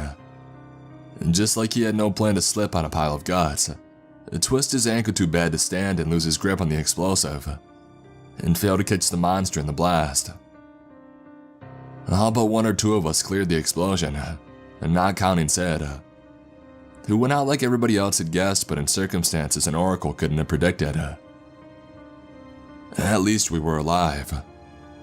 Our eyes and ears were none too happy, but the monster seemed worse off, skittering about in random directions, tripping over itself. A sound-driven creature blinded by the noise. Maybe. It didn't even react to Rodney screaming for heaven to save him. We didn't have time to play guessing games or grieve our friend's death. We had to leave. Ralph spotted our way out. A chimney blown open by the blast. We'd have to brave the middle of the room, praying the monster would avoid us with its random shuffles. And it would take 2 men to reach the opening, one on the shoulders of the other. What choice did we have? We went for it. I recall Jesse felt weeping as he climbed onto my back, and for a moment I judged him for it, until I realized that I was crying too.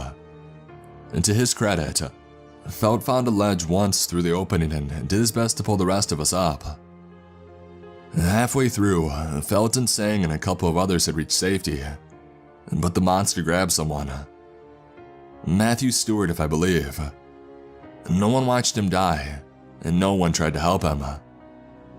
I confess feeling a bit of relief, thinking that the catch would distract it long enough for us to climb. A sinful thought, sure, but I've committed worse. 8 or 9 of us were left, and of those we had 2 lanterns. We shined them upwards, and would you believe that we couldn't see a roof? I don't know the odds of that. The passage appeared right above us, a straight shot to the surface. "Praise Jesus, we've been delivered," said Rod. No one could really argue the point. We climbed, and I don't know for how long. It was tiring work, but adrenaline's a powerful thing. At first, we braced our backs to one wall and we used our legs across the opposite. And then it turned into more like a steep slope we had to scale with our hands. A few outcroppings gave us chances to rest. Sometimes the mouth would widen, and we could offer support to the weaker men. Others it would narrow and we'd have to squeeze through one at a time. In one such shaft, we lost a man. A wide frame can be a blessing or a curse in a mine, and Liam was just too stout to fit. Even with someone pushing from under and pulling from above, it didn't take long until Liam was wedged so tight he couldn't even go back down. He would have needed to break his shoulders to move, and Ralph offered to do just that. To yank his arms out of his sockets, that is. "And keep on climbing how?" Liam asked. And then, still stuck, the man pulled out a pocket knife and he cut his own throat. "No!" Rodney screamed, and all I could think was how fortunate I was to be above him rather than below. It did take breaking his arms to dislodge his corpse. He didn't mind. He just fell 10 feet before sticking someplace else. There'd be time to pray for his soul later. We kept on for as long as we could, which wasn't long. No, a few minutes later we came across the worst thing any of us had ever seen, not counting the monster. The ceiling. On cue, one of the lanterns went out. "It can't be," whispered Rodney. "We're trapped." "The odds of it coming out to the surface were always slim," said Ralph, no emotion in his voice. "I just wish we had a few cigarettes to share." "What time is it?" I asked. "Dark, probably by now," said Ralph. Where Jesse's confidence came from, I can't say, but I envied it. "Maybe there's already a rescue party digging through the rubble. We'll all be home by the morning." "Is that what you want, Felt?" It was Ralph. "All of our friends and fathers getting themselves killed." "No, of course not. Come on, Hatfield. I just mean, shut up," said Ralph, and he did. No one said much of anything for the next hour. A few sobs and even a couple of grim chuckles. I reckon most of us accepted the inevitable in that time. A small part of me held out hope for rescue. There was no way to warn the rescuers if anyone was coming. Nothing to do at all but wait to make peace with our creator. And then the last light went out. I doubt that you've ever experienced a dark like that one. Sure, maybe you experienced pitch black. Maybe you've been underground. But I'm talking about the kind of dark that fills your insides. Where even a pair of eyes 3 inches from yours doesn't glow. The kind of dark so deep you know you won't ever see light again. The little room that we had sat ourselves in felt an awful lot smaller all of a sudden. And the rock scraping my back became harder to ignore. There's no one on this earth who I'd wish that sort of death upon. Being buried alive. I would have traded anything just to stretch my arms out. In a way, it was almost like drowning. I've nearly drowned once, 12 years old, and trying to impress Susan by swimming across a lake. It was fun at first, until it hit me like a baseball bat how much water was between my feet and the lake's floor. I remember clearly how oppressive all that water felt as my head sunk under it. An older girl had saved me then, and I didn't even have the wherewithal to be embarrassed by that. Dying underground was similar. All the stone above and below me for who knows how far. But no 11th grader was coming this time. Of all the things to reach out in mercy, it was the moon. Sang took off his boots and his jacket, spit on his palms, and he steeled himself. "Rossi," I said. "I have faith too." "I'll be back," he said, "with a whole bunch of people." "And guns," added Ralph. "And guns," Rashi smiled. And before we left, he paused. I thought that he was second-guessing himself, and then he handed me his knife. "I thought your religion said that you always had to carry this." Sang just laughed, and then up he went. We couldn't see him climb, mind, he blocked out the light. But we listened for minutes as he wriggled through the impossibly small opening. At some point, his grunts stopped and I feared he had suffocated himself. But then he shouted down to us, "I made it and I'll be back soon." There still wasn't much conversation as we waited, but at least I no longer felt like drowning. Thank you, I'm done with drinking. I'm done with gambling. I'll never stray from my wife again." Rod prayed. "Speak for yourself," said a fellow that I can't remember. "The first thing I'm doing when I get out of here is having a cold beer. Make that 3. A few of us laughed, a lot louder than the joke was funny. But then I heard it. "Shh," I said, and everybody clammed up quick.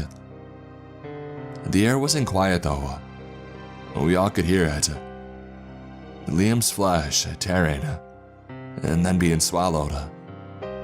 No, said Rodney. "We've been delivered. Why is it back? We were delivered." "This thing's coming with guns," said Felt. "He'll make it back fast. It took that thing a while to eat the poor fellas last time. We have time." "It had more than one body to eat last time," said Ralph. "What if it finishes before he returns?"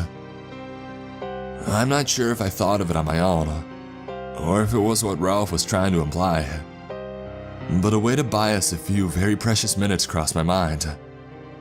I didn't voice the plan though, it was just too damn mean. Rodney voiced it for me though. "An offering," he said. "That thing down there, it's a devil, a demonic spirit." "We don't know that," said Ralph. Rodney continued. "It's a demon if there ever was one. Demons are drawn to wickedness like moths to the flame. Someone brought it here, and only an offering will satisfy it. An evil offering for an evil thing." "What are you trying to say, Rod?" asked Jesse Felt. No one answered for a moment, but the silence was broken by a bone crackling, marrow being sucked. The monster was wrapping up with his meal. "Maybe you're right, Rod," said Ralph. "Maybe this devil wanted a sacrifice all along." "Come on, Ralph, you don't believe in that sort of superstition," said Jesse with something that may have been a chortle under different circumstances. "Oh, I'm not sure what I believe anymore. But I know that this thing is hungry. And I've got a pretty strong notion who the most wicked man among us is. He comes from a long line of wicked folk." And the next minute or two is a blur, probably because I've tried to block it out. But like most of everything I've tried in my life, I didn't do it well enough. Please understand, I don't remember laying a finger on Felt. Cross my heart and swear my children. The way I remember it is I stood back and I watched. I even tried to reason with Ralph and the others to leave Felt be. I've gone over it 1,000 times in my head, maybe 100,000, and I still don't remember myself as a murderer. But maybe the mind is more powerful than the soul, able to change memories that are far too horrible to recall. Because I do remember my knuckles stained in blood, half mine and half his. I remember looking at that flat as a washboard face, the punches of a dozen men having removed any evidence of Felt's high cheekbones and pointy nose. I remember how he looked white as a marble in the moonlight. I remember his screams. His, "Why? Why? And fellas, stop, fellas." And I remember when words were replaced by pitiful gargles. Much worse than the creature, it's that memory which haunts me. I can forget it most days, but I remember every night. Whiskey helps a little. And that's how you know if the old timer telling you the story was actually there. And that's how you can be sure. Before we tossed the body down the hole, we nodded to each other in a silent pact not to tell a soul what had happened. We weren't even supposed to talk about it with each other. That was the unspoken vow. So if somebody knows about Felt, they were there, no mistake. I've often wondered if I could have stopped it. I knew it was wrong and I remember protesting some. I had the dagger, and I knew it didn't care for loud sounds. It could be if I was braver, I could have used the knife and the knowledge to fight the monster off. But if I stood in the way of the mob, would they have killed us both? No, however you cut it, I was a coward.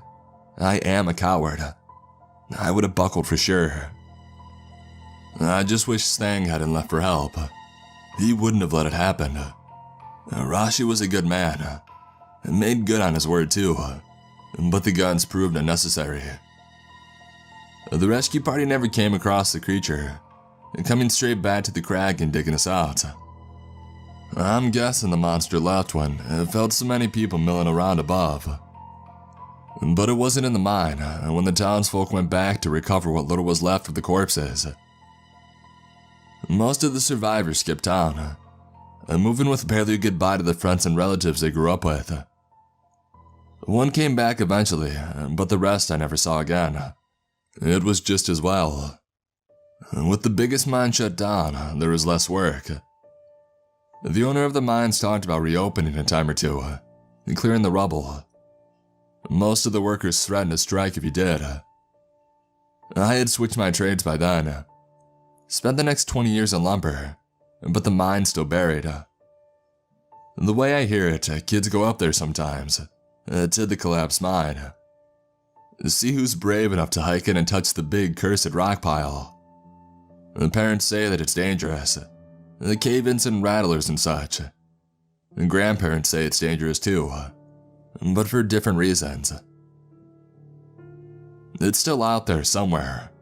Maybe it's found another cavern to call its home. Or maybe it never liked to be underground and it lives in some forest. Before we came along, my guess is that it was trapped, and we loosed it upon the world. I guess I'll never know. I'm not sure that I want to. I'll be dead soon in a box or in an urn. And maybe Rashi has the right of it. Buried things have a tendency not to stay buried. I would have myself burned too, if it didn't cause an uproar at the church. Funny, why should I care? Probably stepped inside that building less than 100 times, and those just for weddings and funerals and Easter Sundays. There'd be a scandal all the same. I never made much trouble alive. I figure no use in starting after I die. And telling you the story, the whole story, even the worst bits, is my kind of penance. People should know what's out there in the dark as much as they should know what we did. On Judgment Day, when I have to look Felt in the eye and make account of how I lived, the things that I've done, at least I can say I told it like it happened. Not until the end, of course. I guess I kept quiet about my sins during the golden years. So if the good judge seems fit to damn me, well, I guess I can't protest all too much. Maybe in whatever hell I'm heading for, I'll meet the creature again.